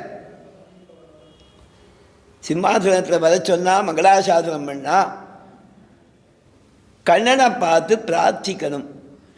என்ன வேணும் அப்படின்னா எங்களுக்கு பதை வேணுங்கிறத சொல்லணும். அதற்காக அவனை கூப்பிட்றா நெடுமாளே. பக்தர்களிடத்தில் தீர்க்கமான வியாமோகம் உள்ளவனேன்னு அர்த்தம். இந்த நெடுமாள்ங்கிற பதம் ரொம்ப அழகு. இதில் மாடேன்னு அடுத்த பாசுரத்தில் சொல்வான். இந்த பாசுரத்தில் எங்களை காப்பதற்காக கம்சன் வயிற்றில் நெருப்பெண்ண நின்ன நெடுமாளேங்கிறத சேர்த்து சொல்கிறதால இந்த இடத்துல பக்தர்களை ரட்சிக்கிறதுக்காக இவன் பண்ணக்கூடிய விரோதி நிரசனங்கிற அர்த்தத்தை காமிச்சுட்டு வருது. அடுத்த பாசுரத்தில் மாடேன்னு சொல்லச்சே பக்தர்களிடத்திலே இருக்கக்கூடிய ஈடுபாடே மாங்கறத அங்கே காண்பிக்கிறான். அந்த இடத்துல மாங்கத்துக்கு தனியாக வியாக்கியானம் இருக்குது. இங்கே நெடுமாளேங்கச்சே ஆசிரித விரோதிகளை வதம் பண்ணக்கூடிய எங்களுக்காக வதம் பண்ணக்கூடிய எங்களிடத்தில் பிரீதி உள்ளவனேன்னு அர்த்தம் இதற்கு. அவன் பிறந்த வைபவத்தில் ஈடுபடுறா, அவன் வளர்ந்த வைபவத்தில் ஈடுபடுறா. விரோதிகள் இவனுக்கு கெடுதல் நினைக்க அதை மாற்றிக்கு அவர்களுக்கே கெடுதியை தந்தவனான எம்பெருமான். இந்த விஷயத்தை முன்பாதியில் சொல்கிறான். உன்னுடைய பிறப்பு ஒரு வைபவத்தை உடையது, உன்னி வளர்ந்த விதம் ஒரு வைபவத்தை உடையது. எல்லாரும் ஒருத்திக்கு பிறப்பார்கள், அவரிடத்திலே வளர்வார்கள். நீ ஒரு அபூர்வமான குழந்தை, ஒத்திக்கு பிறந்த இன்னொருத்திக்கு வளர்ந்த. சில பேர் அந்த மாதிரி வளர்றது உண்டு, விதியினாலே அப்படி அமைகிறது உண்டு. ஆனால் பெற்றவள் இருக்க மற்றொருத்திய நாடின. அதுவும் எப்ப? அன்று இரவே. பெத்து போட்ட உடனே அவள் கிழமை தீர்ந்ததுங்கிற மாதிரி அங்கேருந்து நகர்ந்துட்டான். ஒருத்தி மகனாய் பிறந்து ஓரிரவில் ஒருத்தி மகனாய் ஒழித்து வடல. இந்த ஒருவன் ஒருத்திங்கிற பதம் ஒரு அசாதாரணமானது, ரொம்ப விசேஷமானது. ஒருத்திங்கிற பதத்தை இடத்துக்கு தகுந்தாப்புல சொல்லும்போது அவர்கள் அதிலே சிறந்தவர்கள்னு அர்த்தம். மிக உயர்ந்ததுன்னு தாத்பரியம். மிக உயர்ந்தவளான ஒருத்திக்கு பிறந்தாய், மிக உயர்ந்தவளான ஒருத்தியிடத்திலே போய் சேர்ந்து வளர்ந்தாய். அது நடந்தது உயர்ந்ததான ஓரிரவிலே. ஆக ஒருத்தி ஓரிரவுன்னு 3 இடத்துல அந்த ஒரு அப்படிங்கிற அர்த்தம் வரக்கூடிய பதங்களை போட்டு 3 இடங்களுக்கும் ஏற்றத்தை தந்தான். யார் வயத்திலே பிறந்தான்? யாருக்கு மகனாக பிறந்தான்னா தேவகிக்கு மகனாக பிறந்தான். அதை பார்த்து என்ன நோன்பு நோற்றாள்களோ இவனை பெற்ற வயிறுடையாள் என்னும் வார்த்தை எய்துவித்த இருடீகேசாமலையுடையேன்னு சொல்லிட்டு இவனை பெற்றவள் என்ன வசத்தியான விரதம் பண்ணாளோ அப்படின்னு கொண்டாடும்படியாக ஒரு பெருமையை பெற்ற வயிற்றுக்கு பட்டங்கட்டினவனைன்னு வியாக்கியானம் பண்ண. அந்த தேவகிக்கு ஒரு பெருமை, இவனை பெற்றதுங்கிறது ஒரு பெரிய பெருமை. அது எப்படி தெரியும் அப்படின்னு கேட்டால், வசுதேவர் தேவகி திருமணம், அசரீரி வாக்கு, ஜெயிலில் அழைச்சான், முதல் குழந்தை பிறந்தது, கொண்டு போய் கொடுத்தார், மறுத்தான், திருப்பி அதை வாங்கி அதை வதம் பண்ணான், மற்ற குழந்தைகளையும் வதம் பண்ணான். 7வது கர்ப்பத்தை எம்பெருமான் மாயையை நியமித்து அது ரோகிணி வயத்தில் போய் சேர்ந்தது. 8வதாக பெருமாள் ஆவிர்பவிச்சிருக்கான். கர்ப்பவாசத்திலே பல நாட்கள் சென்றவாறு குழந்தை இந்த சமயத்தில் ஏறத்தாழ முழுவதுமாக வந்துடுத்துன்னு ஒரு கணக்கு உண்டோல்லோ. அந்த சமயத்தில் பிரம்மாதி தேவர்கள் வந்து தேவகி அசந்து தூங்கிட்டு இருக்கும்போது தேவகியையும் உள்ளே இருக்கிற குழந்தையையும் ஸ்துதி பண்ணுறான். அதில் பிரம்மாதி தேவதைகள் வந்து அந்த ஸ்துதியில் முதல் ஸ்லோகம் அத்தியுதமான ஸ்லோகம். அது பெரியவாழ்லாம் ரொம்ப விஸ்தாரமாக அர்த்தம் சொல்கிறது. ஸ்லோகத்தையாவது நாம் சொல்லணும், அதனால் அதுக்கு மேலே போக போகிறதில்ல. அதை சொன்னால் அதுவே நீ நாள் முழுக்க போயிடும். அதனால் அதை மொத்தமும் சொல்லலை, சில அர்த்தங்களை சொல்கிறேன். சத்யவிரதம் சத்யபரம் த்ரிசத்யம் சத்யஸ்ய யோனிம் நிகிதம் ச சத்யே. சத்யவிரதம் சத்யபரம் த்ரிசத்யம் சத்யஸ்ய சத்யம் விருத சத்யநேத்ரம் சத்யாத்மகம் துவாம் சரணம் பிரபன்னாக. எல்லாம் சத்தியம் சத்தியம்னு வரும். இந்த சத்தியங்கிற பதத்துக்கு நிறைய அர்த்தங்கள். சத்து தியத்து ரெண்டும் சேர்ந்து சத்தியமாச்சு. என்னன்னா சத்தியங்கிறது அது ஒரு அர்த்தம். அதே மாதிரி சத்தியம்னு நம்ம சொல்கிறோம் பாருங்கோ, உண்மையானது, உண்மைன்னு சொல்கிறோம் இல்லையோ. இந்த உண்மைங்கிறோட அர்த்தம் விஸ்தாரம் நிறையா இருக்குது. உண்மைக்கு அழிவில்லாததும்பா இல்லையா. சம்ஸ்கிருதத்தில் அழிவில்லாதது தான் உண்மை. ஆழ்வார் சாதிக்கிறார், நன்னா விளக்கே அளத்தற்கரியாய் இதை சுவாமி தேசிகன் ரகசிய திரேசாதத்தில் உதாகரிக்கிறார். எதுக்கு உதாகரிக்கிறதுன்னா, எம்பெருமானுக்கு ஸ்வரூபம், ரூபம், குணம், விபூதி வரிசையாக சொல்கிறோம் இல்லையா. எம்பெருமானுடைய ஸ்வரூபம்னா எம்பெருமான் வேற, ஸ்வரூபம் வேற இல்லை. ஒரு ஆத்மாவோட ஸ்வரூபம்னா ஆத்மா வேற, ஸ்வரூபம் வேற இல்லை. அந்த ஸ்வரூபமே தான் ஆத்மா, ஆத்மாவே தான் ஸ்வரூபம். பகவான் எங்கும் பரந்தவன்கிறது, அவன் எங்கேயும் பரவியிருக்காங்களாம் பாருங்கோ, அதுதான் அவன் ஸ்வரூபம்.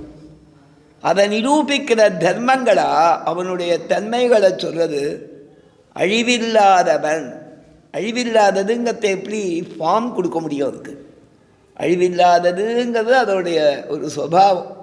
அழிவில்லாமைங்கிற சுபாவம் அவனுக்கு ஸ்வரூப நிரூப தர்மம்.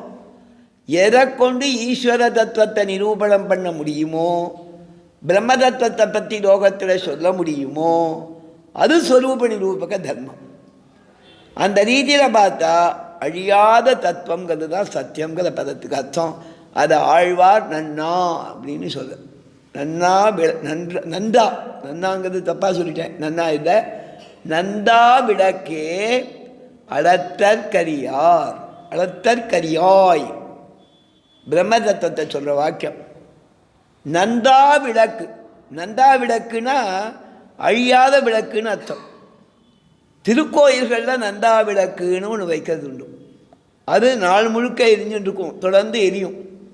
அதை சுத்தப்படுத்தணுன்னா அதை அப்படியே ஒரு தீபத்தை ஏற்றி வச்சுட்டு அந்த தீபத்தை சுத்தப்படுத்திட்டு திருப்பி அதுலேருந்தே ஏற்றிடுவார். நந்தா விளக்கு. அக்னிஹோத்திரங்கிற ஹோமம் அழியாமல் இருக்கணும்னு சம்பிரதாயம்.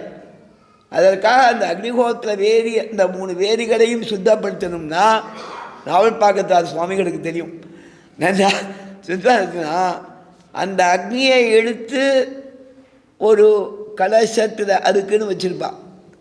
பிராஜாபத்தியம், கார்கபத்தியம், ஆகவனியம்னு 3 அக்னிகள். அந்தந்த அக்னிக்குன்னு ஒரு கலசம் வச்சுருப்பான், ஒரு பானை வச்சுருப்பான்.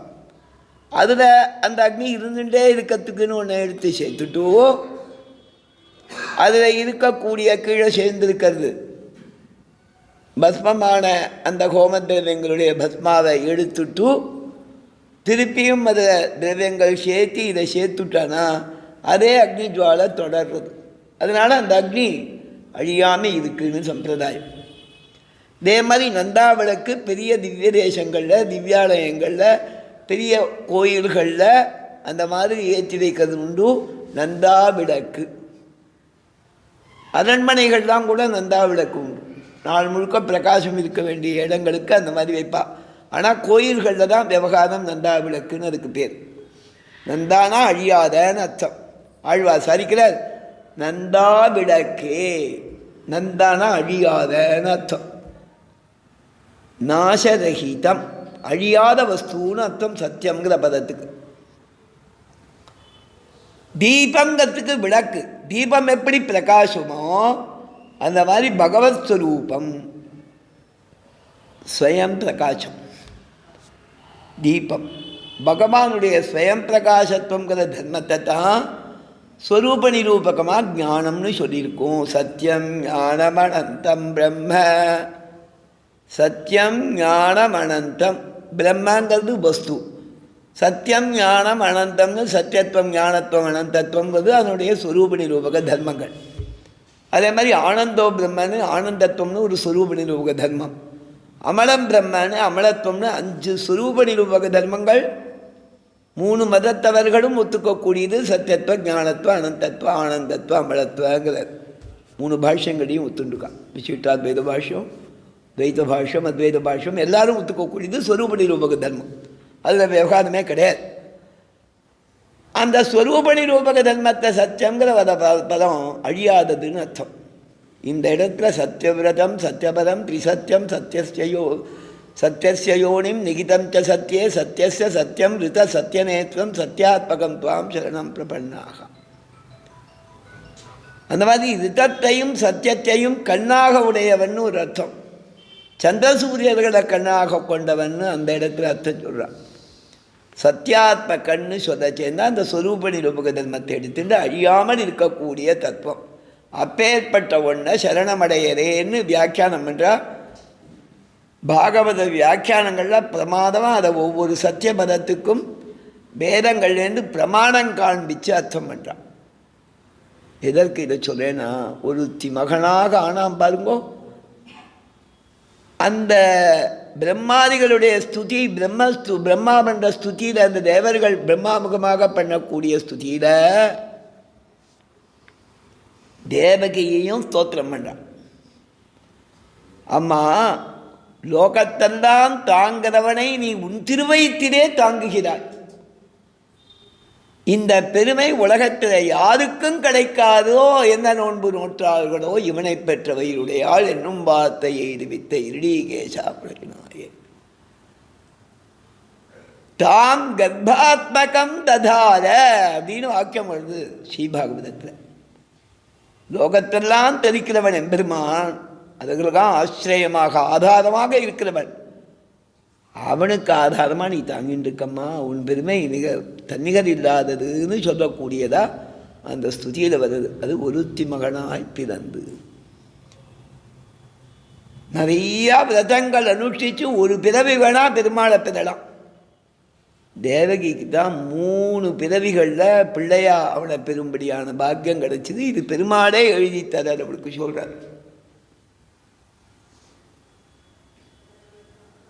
ததாகம் சுதபானாம அயம் பிரஜாபதிங்கிறார். புரா சர்க்கேத்வம்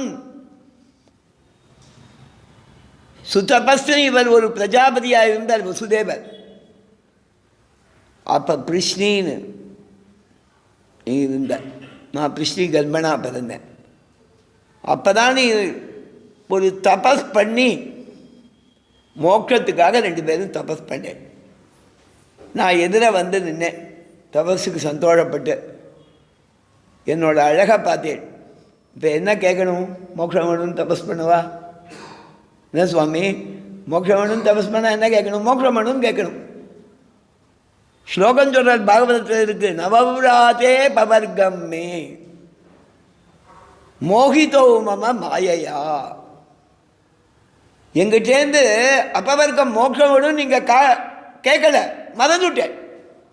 ஏன்னா மோகிதோ மம மாயையா, நான் பிறக்கணுமே, அப்போவே என் சங்கல்பம். கிருஷ்ணாவதாரத்துக்கு சேர்த்து அப்போவே சங்கல்பம் பண்ணிட்டான். பபுத்தே மாதிரிசம் புத்திரம், உன்ன மாதிரி பிள்ளை வேணும் 3 தரம் கேட்டாலாம். என்ன பண்ணுறது, என்ன மாதிரி யாரும் கிடையாது, நானே பிறக்கலான்னு தீர்மானம் பண்ணேன். பிருஷ்டி கல்பனா பிறந்தேன். அடுத்ததுலேயும் நீ விரதத்தை தொடர்ந்த, கஷ்யபருக்கு அதிதியாவதச்சையும் பயோவிரதம் பண்ணி ஆராதிச்ச, அதுக்கு பலனாக உபேந்திரனாக பிறந்தேன். அதோட பாக்கி இருக்குது. இது 3வது அவதாரம், 3வது பிறவி எனக்கு. இதோட உன் கணக்கு தீர்ந்ததுன்னு சொல்கிறதுக்காக அப்படியே பிறந்தான். தம் அத்புதம் பாலக மம்புஜேக்ஷணம். அதுதான் ஒருத்தி மகனாய் பிறந்து. ஒருத்தி மகனாக பிறந்ததில் இது பாக்கி பிறவி, முதல் பிறவி இல்லை. சரிண்ணா? ஒருத்தி மகனாக ஒரு பிறவி பிறந்து, ஒருத்தி மகனாக எஞ்சிய ஓர் பிறவி பிறந்து, ஒருத்தி மகனாய் பிறந்து பிறந்து இது 3வது பிறந்து, ஒருத்தி மகனாய் பிறந்து. அதுக்கு இருக்க இந்த வித்தியாசம்னா, ரிஷிகளுடைய கர்ப்பம் ராத்தங்காதுன்னு உடனே பிறந்துட்டான். கஷ்யபருக்கு அதிதிக்கு பிள்ளையா பிறகச்சையும் கடகடன்னு வாமனா வளர்ந்துட்டான். இப்போ கர்ப்பவாசம் பண்ணி பிறந்துன்னு அர்த்தம். சரிதானா? அந்த பிறவிகள் தான் இவரிடத்துலேருந்து பிறந்தான் தான், லோகத்தில் பிறவி தான் அது. ஆனால் மனித பிறவியாய் பிறந்து கர்ப்பவாசம் பண்ணி பிறந்துன்னு அர்த்தம். இந்த இடத்துல இருக்கிற பிறந்துக்கு ஒருத்தி மகனாக பிறந்து, இவனிடம் அவன் கர்ப்பவாசம் செய்தான். அதுதான் சொன்னால், என்ன நோன்பு நோற்றார்களோ இவனை பெற்ற வயிறுடையாள் ஒருத்தி மகனாய் பிறந்து. அப்பேற்பட்ட பெருமை தேவகிக்கு. அதே இரவு சுவாமி இவாகிட்ட பேசுகிற நேரம்தான் தாமசம். சில அவதாரங்களில் பெருமை இல்லையா? என் சிங்கப்பிரான் பெருமை ஆராயும் சிறுமை தேனர் ஆழ்வார். எங்குமுடன் கண்ணன் என்ற மகனை காய்ந்து இங்கில்லையாள் என்று இரணியன் தூண் புடைப்ப அங்கு அப்பொழுதே அவன் வீயத் தோன்றிய என் சிங்கப்பிரான் பெருமை ஆராயும் சிறுமை தேனர். என்ன அவனுடைய சீர்மை பெருமை சிறப்பு அப்படின்னா, ஆழ்வார் சரிக்கிறார், நிசும்மா பெருமாளே எனக்காக நிசும்மாவதாரம் பண்ணவனேன்னு ஆழ்வார். முன்பொருகால் நிசும்மாவதாரம் பண்ணவனே, எனக்காக முன்பொருகால் நிசும்மாவதாரம் பிறந்தவனே பண்ணவனே, எனக்காக ஒரு கால் நாலாவதாரில் அவதரித்தவனே. சரியா சுவாமி? நான் சொல்லலாம் சொன்னா இன்னைக்கு சொல்லலாம், நாளைக்கு சொல்ல முடியாது. ஸ்டேஜை கொடுத்துட்டேன். அனுபவத்தில் எது சொன்னாலும் ஆச்சரியமாக சந்தோஷமாக கேட்குறேன். ஆனால் பகவத் வைபவமாக இருக்கணும், இஷ்டத்துக்கு சொல்லக்கூடாது. ஆழ்வார் காண்பிச்சிருக்காரு வழி, நான் சொல்லலை. கோளரியே, கோளரியனா நிசும்மனேன்னு அர்த்தம். முன்னை கோளரிய, முன்பொரு நாள் பிறந்தவர், என் முன்னை கோளரியனர்.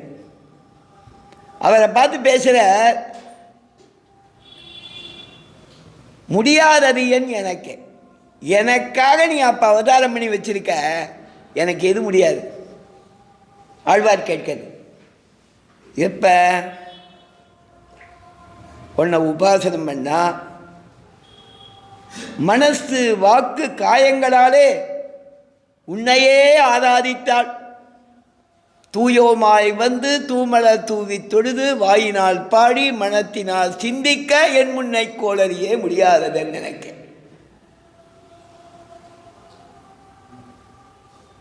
அந்த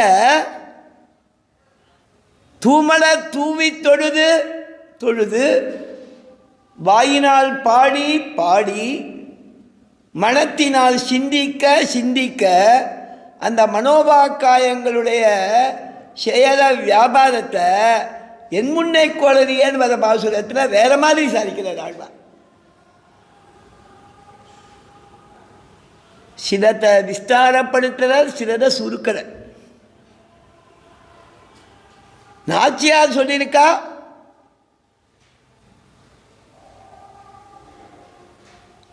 மனத்தினால் சிந்திக்க. நிசும்மன் விஷயத்தில் ஆழ்வார் சாதிக்கிறார், உன்னை சிந்தை செய்து, சிந்திக்கவும் சிந்தை செய்தும் ஒரே அர்த்தம். சரியா? ஆனால் ஆழ்வார் அதோடு நிறுத்துறார். நாம் உபன்யாசம் பண்ணணும் இல்லையோ? ஆழ்வார் சாதிக்கிறார், உன்னை சிந்தை செய்து செய்துன்னு தொடர்ந்து சிந்திக்கணும்ன. சிந்தைனா தியானம், நினைத்தல். சிந்தை செய்து செய்துனா அனெண்டிங் செய்து, சிந்தை செய்து சிந்தை செய்து சிந்தை செய்து சிந்தை செய்து சிந்தை செய்து ஆவர்த்திக்கு அசகுது உபதேசாத்து பக்தி யோகம் பண்ணுறதுன்னு அர்த்தம். அவனையே தொடர்ந்து தியானம். தியை சிந்தாயாங்கிற ரூட் வெர்பு, அதுக்கு ஒரு நினைக்கிறதுன்னு அர்த்தம்.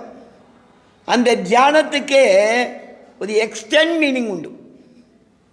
இந்த எக்ஸ்டெண்ட் மீனிங் என்னன்னா, பக்தியோகம் செய்தல், அவனையே நினைத்து நிற்றல், கடைசி வரைக்கும் நினைக்கிறதுன்னு அர்த்தம். உன்னை சிந்தை செய்து செய்து நாச்சியார் சொன்னா வாயினால் பாடி. ஆழ்வார் சாதிச்ச உன் மொழி பாடி, வாயினால் பாடி உன் மொழி பாடி உன் மாமொழி பாடி. உன் நெடுமாமொழி பாடி. உன் மொழி பாடி, மொழினா பாஷையா? பாஷை இல்லை, உன்னை பற்றின வார்த்தை, உன்னுடைய வார்த்தை. உன்னை பற்றின வார்த்தை பாடினாலும் உனக்கு சந்தோஷம், உன்னோட வார்த்தை கீதையை பாடினாலும் உனக்கு சந்தோஷம். சரியா சுவாமி? உன் மொழி பாடி, உன்னை பற்றின வார்த்தை, உன் வார்த்தையை விட பெரிசு உன் மாமொழி பாடி. உன்னை பற்றின பெரிய வார்த்தைகள், பெரிய சொற்கள், பெரிய காவியங்கள், பெரிய ஸ்தோத்திரங்களை பாடி. மானு சொன்னதால ஸ்தோத்திரங்கள்னு அர்த்தம். மொழினா சொல், மாமொழினா உன் பெருமையை சொல்லக்கூடிய ஸ்தோத்திரங்கள்னு அர்த்தம். உன் நெடுமாமொழி பாடி.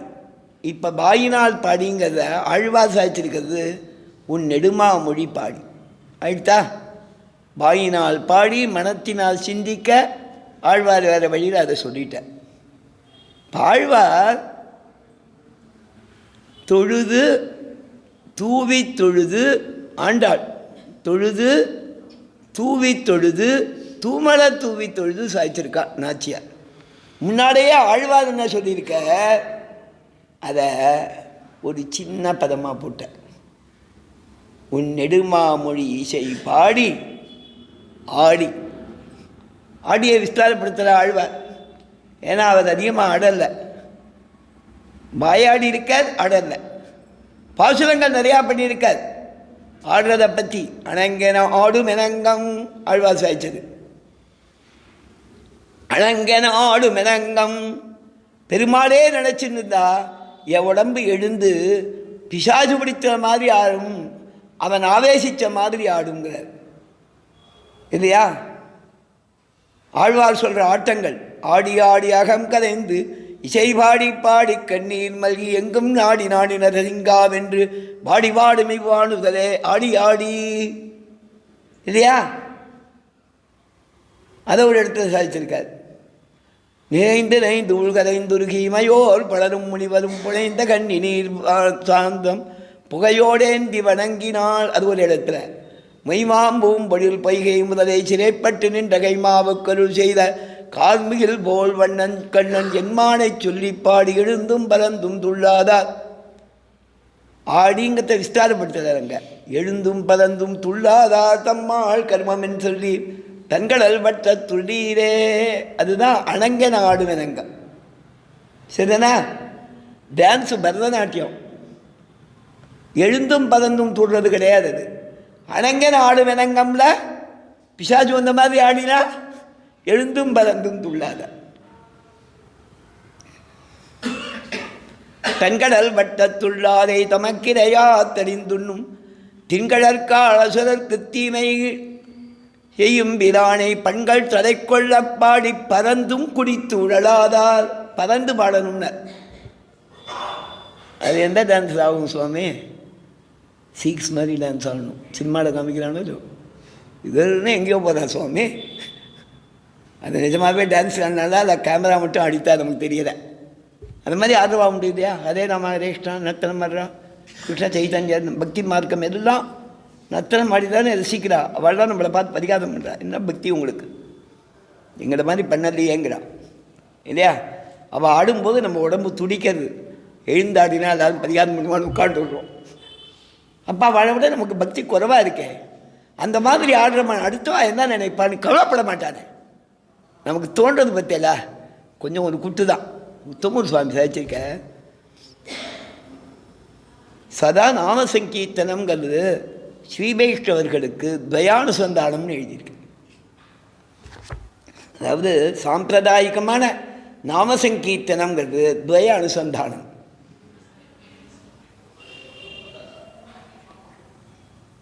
வதாமி நாராயண நாம நிர்மலம் ஸ்மராமி நாராயண தத்துவம் அவ்யயம் இல்லையா? ஆரம்பம் என்ன?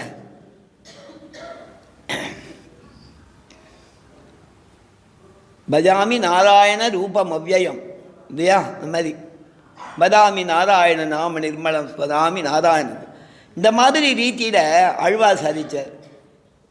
உன்னை சிந்தை செய்து செய்து உன் நெடுமாமொழி இசை பாடி ஆடி. இந்த மனோவாக்காயங்கள் மூணையும் அதில் பகவத் விஷயத்திலே நிசும்மன் விஷயத்தில் செலுத்தினா என் தீவினை அறிந்தனன், என் தீவினை என்னுடைய பாவம் போச்சு, போக்கிட்டேன். என் தீவினைகள் அறிந்தனன், என் முன்னை தீவினைகள் அறிந்தனன், என் முன்னை தீவினைகள் முழுவேர் அறிந்தனன். அறிந்தன், அறியதுன்னா ஞானம் அடையது, பெரியதா போட்டா, இது பெரியதா இல்லை, சின்னதா. அறிதல்னா அறிவாள் மனை சொல்கிறாளோ, அரிக்கிற கத்தி, இது வெற்ற கத்தி. பாவங்களை வெட்டினேன்னர். வேறறிந்தனன், வேறு வேறுனா வேரோட அறிதல், அதுவும் சின்னது தான். வேறறிதல், வேரோட அறிதல் இல்லையா சுவாமி? முழுவேதறிந்தனன் ஞான், ஒட்டுமொத்தமாக போக்கிறேன். நீ எப்பேற்பட்டவன்? உன்னை சிந்தையினால் இகழ்ந்த இதனி அனகல் மார்வன் கீண்ட என் முன்னை கோளறியே முடியாததன் எனக்கே ஒருத்தி மகனாய் பிறந்து ஓரிரவில் ஒருத்தி மகனாய் ஒழித்து வளர. பெருமாளை சொல்லச்சே இல்லையா? அதை சொன்னால் அந்த திவ்யாயுதங்களோடு இருக்கிற பெருமாளுக்கு பல்லாண்டு பாடினா இவன் வந்தான் கேட்டான். பெரிய பெருமை படைத்த தேவகிக்கு பிறந்தியப்பா. நாங்கள் பெருமாளை போய் பிரார்த்திக்கிறோம், எனக்கு குழந்தை வேணும்னு கேட்குறோம். ஒன்ன மாதிரி குழந்தை வேணும்னு கேட்டாள். புண்ணியவதி இல்லையா? அவள் என்ன பாவனையோட கேட்டிருந்தா, என்ன மாதிரி எண்ணத்தோட கேட்டிருந்தா, you must have come to the conclusion that I have to incarnate myself as their son. இல்லையா? அவ என்ன எண்ணத்தோட பிரார்த்தனை பண்ணியிருந்தா, பாவகிராகி ஜனார்தனகான்னு நம் எண்ணங்களை முக்கியமாக நினைக்கிற சர்வேஸ்வரனான எம்பெருமான் இவாளுக்கு நாமே பிள்ளையா பிறக்கணும்னு நினைச்சிருப்பான். ஒருத்தி மகனாய் பிறந்து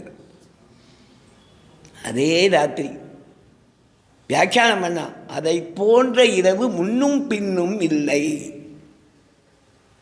அன்னைக்கு ராத்திரியா சுவாமி? பிறந்தான் பிறந்த வாரும் மாயங்களும்னு பிறந்ததே ஒரு அற்புதமான சேஷ்டிதம், மாய சேஷ்டிதம், ஆச்சரியமான லீலை. அதில் பிறந்தவன் உடனே அவரை பார்த்து சொன்னான், கொண்டு போய் நந்தகோகுலத்தில் விடும்னு கிளம்புறான். அவர் எடுத்துக்கிறார், சந்தேகம் எல்லாம் சரியாயிடுங்கிறார்.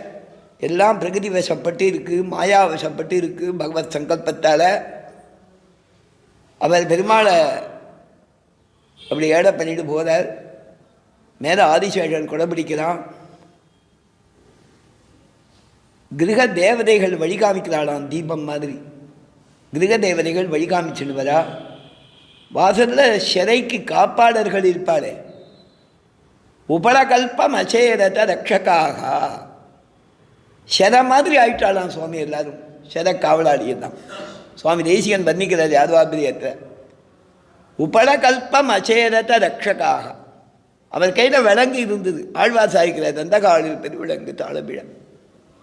அது அப்படியே கட கட தடா தடான்னு அப்படியே கழண்டு போயிடுது. இரும்பு செங்கடி இல்லையா, தடான்னு அப்படியே பிளந்து போயிடுது. அதெல்லாம் கழண்டு அதுலேருந்து எடுக்கிறார். உபலகல்பம் அசேதத்த ரக்ஷகாக. சுவாமி தேசிகன் யாதவாபிரியத்தில் கேட்கிறார், வசுதேவரோட விலங்கு அப்படியே விலகிடுத்தே. என்னன்னா சொன்னார், பந்தனி அகில பந்த நிபத்தக சந்நிதோ நிகழனம் நிகழஸ்ய கிமத்புதம் விகடனம் நிகழஸ்ய கிமத்புதம். விகடம்னா விலங்கு. அது கழண்டது என்ன பெரிய ஆச்சரியம். எல்லா பந்தங்களையும் போக்கிறவன் சந்நிதியில் அவன்கிட்ட வந்துட்டான்னா அது விலக கேட்பானேனா. இங்கேருந்து கிளம்பின ஆண்டவன் அழகாக சொல்லியாகும்.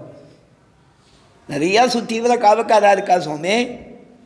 அதில் ஒவ்வொருத்தன் ஒரு காரியம் பண்ணிட்டு இருப்பான் இல்லையா. 2 பேர் வெறுமை நிற்பான், அது செய்யாமல் அப்படியே நிற்கணும்னு. சில பேர் கடைஞ்சோ அப்படியே சில மாதிரி ஆகிட்டான். சில பேர் குறுக்க போயிட்டு வரணும். 4-5 பேர் முன்பக்கம் வராண்டாத. இந்த 4-5 பேரில் ஒருத்தன் காலை தூக்கின்னு நடந்தால் காலை தூக்கின்னு நிற்கிறான். ஒருத்தன் கையில் ஈட்டியோடு இருக்கானா ஈட்டியோட சிலையாயிட்டான். கம்போட ஒருத்தன் தடியோடு இருக்கானா தடியோட சிலையாயிட்டான். ஆண்டவன் சாய்ச்சாகும். ராத்திரி முழிச்சுக்கிறதுக்காக சில காரியம் பண்ணுவாளாம், அதே மாதிரியே சிலையாயிட்டான். தெரிந்தானா? ராத்திரி முழிச்சுக்கிறதுக்குன்னு சில பேர் பண்ணுவாளோ தெரியுமோ? ஆண்டவன் அப்படியே சொல்லி ஆகும். அதை அப்படி உபரகல்பம் அசேரத ரக்ஷகாக சரணி மாதிதி சுருக்குறதுக்கு அங்கேருந்து கிளம்பினார். கதவெல்லாம் விஜகட்டே சகசைவ கவாட்டிக்கா, பெதான்னு சப்தத்தோடு திறந்துட்டுதான் சில கதவு தான். வெளியில் பதர் வசுதேவோ மகன் கிருஷ்ணம் என்று கிளம்பி போகிறார் சுவாமி. மதுரை போனவாளுக்கு தெரியும், அங்கேருந்து திருவாய்ப்பாடி போகணும்னாக்கா நடுவில் யமுனா நதி. யமுனா நதியில் வெள்ளம் வந்தால் அன்றைக்கே மழை பெஞ்சதுன்னு இருக்குது. பூ மாதிரி பொழிஞ்சது கிருஷ்ணன் அவதாரம் பண்ணச்சேன்னு இருக்குது. மழை வந்தால் வெள்ளம் வரும். அந்த யமுனையில் எப்போ பார்த்தாலும் வெள்ளம் இருக்குமா. ஐராவதம் வந்தால் தள்ளிடுமா யமுனை. ஐராவதம் தேவலவதி யானை ஸ்வயம் அமர்த்திய மதாவள மஜ்ஜனி தேசிகன் ஜாதவாபிதயத்தில். ஐராவதத்தை புரட்டி போடக்கூடிய யமுனா நதி வசுதேவரங்க கரைக்கு போன உடனே சரணலங்க ஜதா சமஜாயத வசுதேவோ மகன் கிருஷ்ணம் ஜானுமாத்திர உதகோயவுனர் விஷ்ணுபுராணத்தில். வசுதேவன் கண்ணனை ஏட பண்ணிட்டு போகிற யமுனா நதி பாங்காக வற்றி கொடுத்தபடினா வியாக்கியானங்களில். முழங்கால தனியாக ஆயிடுத்தான். அவர் அந்த கோகுலத்தில் போய் அந்த குழந்தையை கொண்டு போய் விட்டார். அங்கே இருந்த பொன் குழந்தையை எடுத்துகிட்டு வந்தார். அங்கேயும் எல்லாம் மாயாக்கிராந்தாராக இருக்கா. அங்கேருந்து திருப்பி உள்ளே குழந்தைய இங்கே தேவகி பக்கத்தில் விட்டார் பொன் குழந்தைய. உடனே எல்லாம் பழையபடி ஆயிடுச்சு. கந்தன் ஓடி வந்தான், அந்த குழந்தைய எடுத்து அதயத்துக்கு போனான். அதை அவனை உதச்சிட்டு மேலே போய் அஷ்டகண்டா மகாநாதான்னு பெரிய சப்தத்தோடு ஒன்றை வதம் பண்ணக்கிறவன் பிறந்தாச்சு. அவன் இருக்கிற இடத்துல இருக்கான், என்ன போய் கஷ்டப்படுத்துறேடான்னு உதச்சிட்டு போயிடுத்தது. பிறந்தவாறும் மாயங்களும் அதுதான். வீட்டிலிருந்து 7 உலகும் தனிக்கோல் செல்ல வீவிரிச்சு இருக்கிற இடத்துல எல்லாத்தையும் நடத்துகிறவன் தன் அவதாரத்துக்கு நடத்த மாட்டானா? அந்த ஆச்சரிய ஜெயிட்டி நமது. பிறந்தவாறும் மாயங்களும் ஆழ்வார் சாய்ச்சார். அங்கே போன உடனே அந்த குழந்தை அழகு. அப்படியே கோகுலத்தில் ரொம்ப சந்தோஷம். வண்ணமாடங்கள் சூழ் திருக்கோட்டியூர் கண்ணன் கேசவன் நம்பி விருந்தினர் என்னை சுண்ணம் எதிரெதிர் தூவில கண்ணன் முற்றம் கலந்தலராயிற்றே ஓடுவார் விடுவார் உகந்த. அப்படியே ஆழ்வார் கொண்டு வந்து அந்த குழந்தை வந்த சந்தோஷத்தை அப்படி கொண்டாடுறார். ஓடுவார் விடுவார் உகந்த ஆழிப்பார் நாடுவார் நம்பிரான் எங்குத்தான் என்பார் பாடுவார்களும் பல்வரை கொற்ற நின்று ஆடுவார்களும் ஆயிற்று ஆய்ப்பாடியே பேணி சீருடை பிள்ளை பிறந்தில் காணத்தாம் புகுவார் பொதுவார் எம்பெருமான் உலகாலும் என்பார்களே. 2 பேர் பார்த்தா நான் குழந்தை நன்னா இருக்குது, லோகத்தை தான் ஆளுங்காலம். சரிண்ணா? வயசில் பெரியவா உடனே சொல்லுவா குழந்தை எப்படி இருக்கும் அப்படி இருக்குன்ட்டு அதெல்லாம் சொல்லும். அப்படி அழகாக கொண்டு வர்றார் ஆழ்வார் பாசுரத்தில். பிறந்தவாறும் மாயங்களும் வளர்ந்தவாறும் மாயங்களும். அற்புதமான பாசுரம் இது. ஒருத்தி மகனாய் பிறந்து ஓரிரவில் ஒருத்தி மகனாய் ஒடித்து வளர. நிறையா லீலை. இவளுக்கு என்ன ஒருத்தின்னு பெருமைனா அவதாரதம் ஒருத்திக்கு லீலாரதம் ஒருத்திக்கு வியாக்கியானம் பண்ணுறா திருப்பாவையில் இந்த பாசுரத்துக்கு. ஒருத்தி மகனாய் பிறந்து ஓரிரவில் ஒருத்தி மகனாய் ஒடித்து வளர. அவதாரதம் ஒருத்திக்கு லீலாரதம் ஒருத்திக்கு. அவதாரத்தோட ரசம் சுவாமி தேசியன் யாதவாபிரியத்தில் ஒரு சர்க்கம், 2வது சர்க்கம் தேவகியோட கர்ப்பத்தில் அவளுக்கு வயத்தில் வடித்திரயம். வடினா இந்த வழியில் 3 வரிகள் வந்ததுங்கிறத வர்ணிக்கிறார் கர்ப்பத்தில். அவள் கர்ப்ப லட்சணங்கள்லாம் தௌகுத லட்சணானின்னு வர்ணிக்கிறார் தேசிகன் யாதவாபிரியத்தில். எம்பெருமானுடைய கர்ப்ப வாசத்தை அது மொத்தத்தையும் 2வது சர்க்கத்தில் சுவாமி காமிக்கிறார். அதுதான் அவதார ரசம் உருத்திக்கு. லீலாரசம் விருத்திக்கு. நந்தன் பெற்றனன் நங்கள்கோன் வசுதேவன் பெற்றினேன்னு தேவைக்கு புலம்பல்ல ஆழ்வார். கண்ணன் பண்ண லீலை எல்லாத்தையும் சொல்லி தேவைக்கு புலம்பலாளாம். இதெல்லாம் நந்தனுக்கு கிடைச்சதே, வசுதேவருக்கு கிடைக்கிறே. நங்கள்கோன் வசுதேவன் பெற்றிலன. எனக்கு பர்த்தாவானத்தால் வசுதேவர் இழந்தான். நங்கள்கோன் வசுதேவன் பெற்றிலன. எல்லாம் தெய்வனங்கை யசோதை பெற்றாளே. ஏராந்தகன் நீங்கச்சே வியாக்கியானம் பண்றா. அற்புதமான வியாக்கியானம். அவருடைய கண்ணில் ஒரு மிளிர்ச்சி தெரியுமா? திருமங்கமன்னன் படல்ல வர்ணிக்கிறார் யசோத கண்ண. இங்க நாச்சியார் ஏராந்த கண்ணி. ஏராந்தனா பெருமை படைத்தன்னு அர்த்தம். ஏன்னா ஆந்தனா வியாபித்தன்னு அர்த்தம். ஏன்னா அழகு வியாபிச்சிருக்கக்கூடிய கண். அது எதனால அழகு? அதுக்கு ஒரு பெருமை மிகுந்த கண், அதில் ஒரு மிளிர்ச்சி இருக்கிற கண். என்ன அப்படின்னா கண்ணனுடைய லீலையை அனுபவித்ததால் வந்த ஏத்தம். அதுக்கு எடுத்தா அற்புதமாக உலகத்தில் பெரிய ஆனந்தத்தை அடைஞ்சவன் எந்த மாதிரி அவனுக்கு கண்ணில் அவனுடைய ஆனந்த அனுபவத்தோட மிளிர்ச்சி இருக்குமோ அது யசோதைக்கு இருந்ததுன்னு ஆழ்வார்.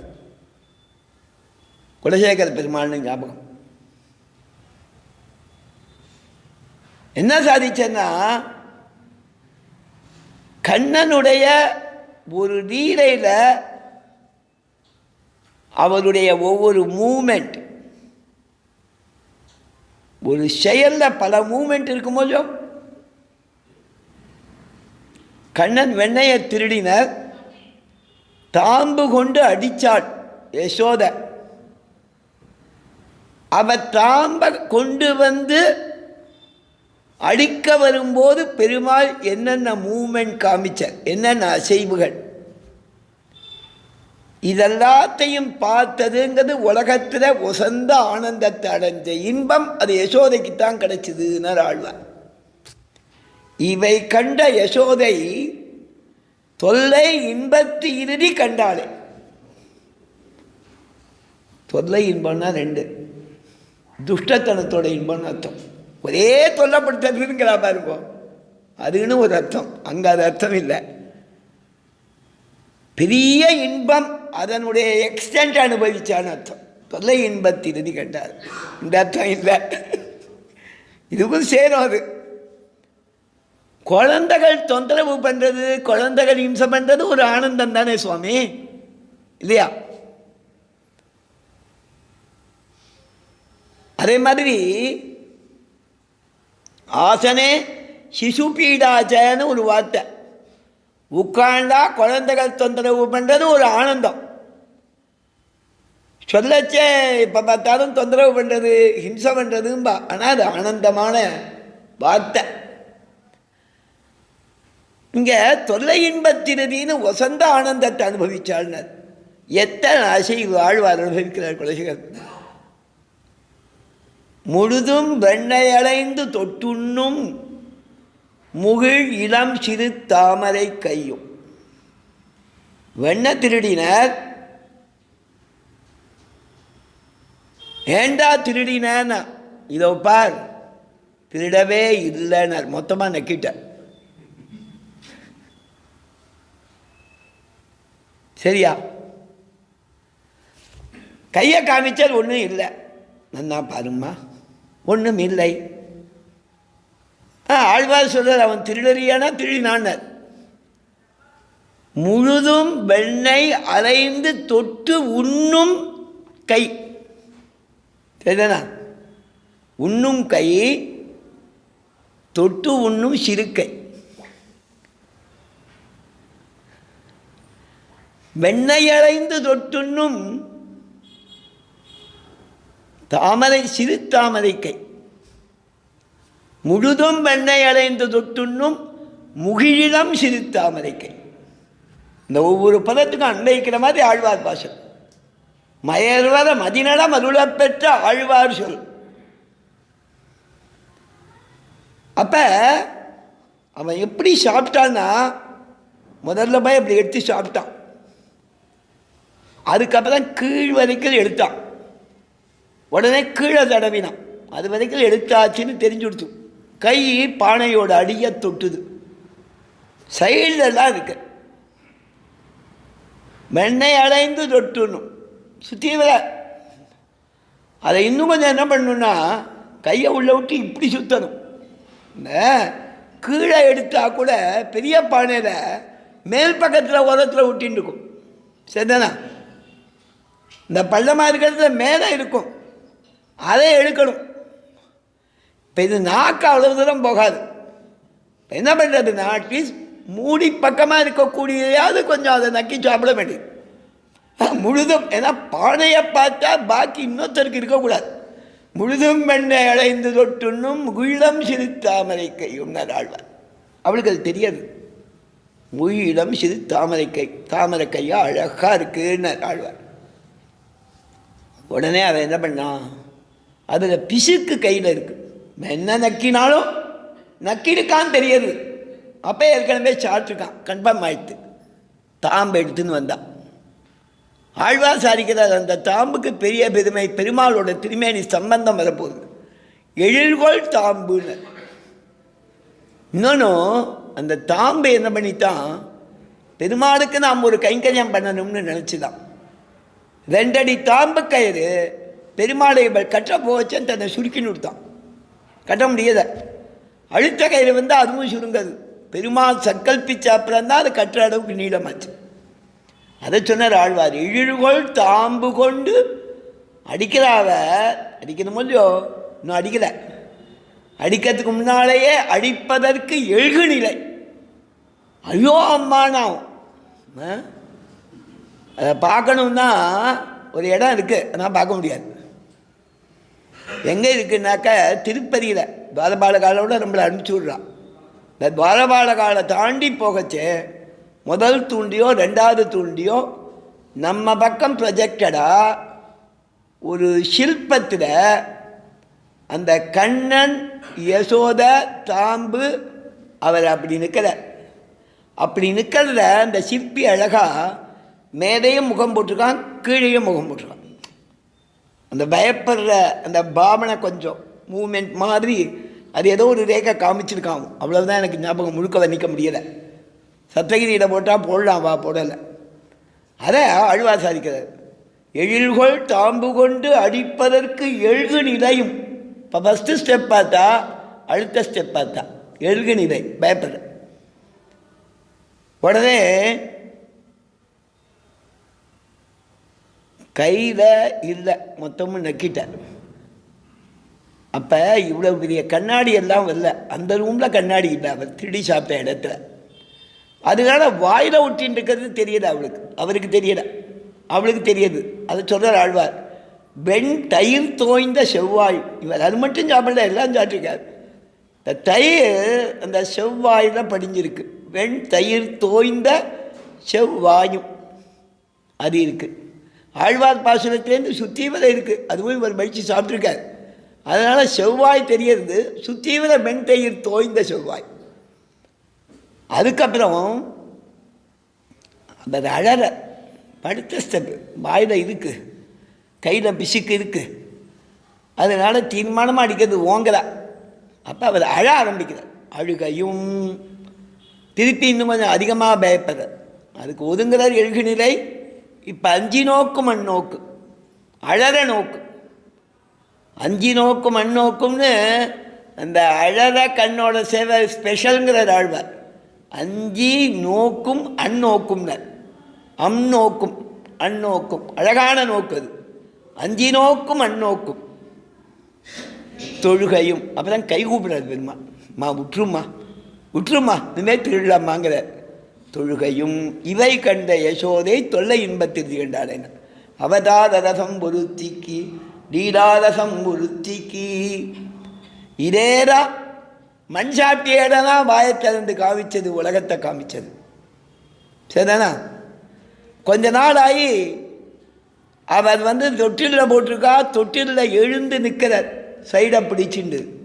அந்த நிலை தான் தன் வீட்டில் அப்படியே தவழ ஆரம்பிக்கிறார், நீந்த ஆரம்பிக்கிறார்.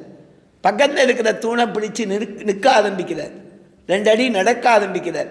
அப்போ அவள் பார்க்குறா, இவர் கையை பிடிச்சி அழைச்சிண்டு போகிறாள். அவள் யாதவாபீதத்தில் வந்திக்கிறார். 3 அடிகளால் லோகத்தெல்லாம் அளந்தவன் அவனுக்கு நடக்க கற்றுத்தரா யசோதனர். பதைஸ்தி விக்ராந்த ஜெகத்ரேந்தம் பவ்யாசயா பாவித பாலபாபம் கரேண சங்கிருஷ்ய கதாம்புஜாகிரம் சஞ்சாரயாமாச சனைர் யசோதான். அதுதான் பிறந்தவாறும் மாயங்களும் வளர்ந்தவாறும் மாயங்களும் பெரிய பாரதம் கை செய்த இவருக்கு திறங்கள் காட்டிட்டு செய்து போன மாயங்களும் பெரிய பாரதம் செய்து இவருக்கு திறங்கள் காட்டிட்டுங்கிறது கூடாத வெல்லும் ஷீங்கிறத அனுபவிக்கிறோம். அதற்கு பாக்கி வச்சுட்டு ஒருத்தி மகனாய் பிறந்து ஓரிரவில் ஒருத்தி மகனாய் ஒழித்து வளர தரிக்கில் ஆளாகித்தான் தீங்கு நினைந்த கருத்தை பிழைப்பித்து கஞ்சன் வயிற்றில் நெருப்பென்ன நின்ன நெடுமாளே உன்னை அறுத்தித்து வந்தோம் பறை தகுதியாகில் திருத்தக்க செல்வமும் சேவகமும் ஜாம்பாடி வருத்தமும் தீர்ந்த மகிழ்ந்தேடோரெம்பாவாய் அப்படின்னு நெடுமாளே உன்னை அறுத்தித்து வந்தோம் பறை தகுதியாக திருத்தக்க செல்வமும் சேவகமும் ஜாம்பாடி வருத்தமும் தீர்ந்து மகிழ்வோம் அப்படின்னு பிரார்த்திக்கிறார். அந்த பாசுரத்திலங்கிறது முக்கியமான சாரம். கவிதார்க்கிக சிம்மாய கல்யாண குணசாலினே ஸ்ரீமதே வெங்கடேஷாய வேதாந்த குரவே நமः.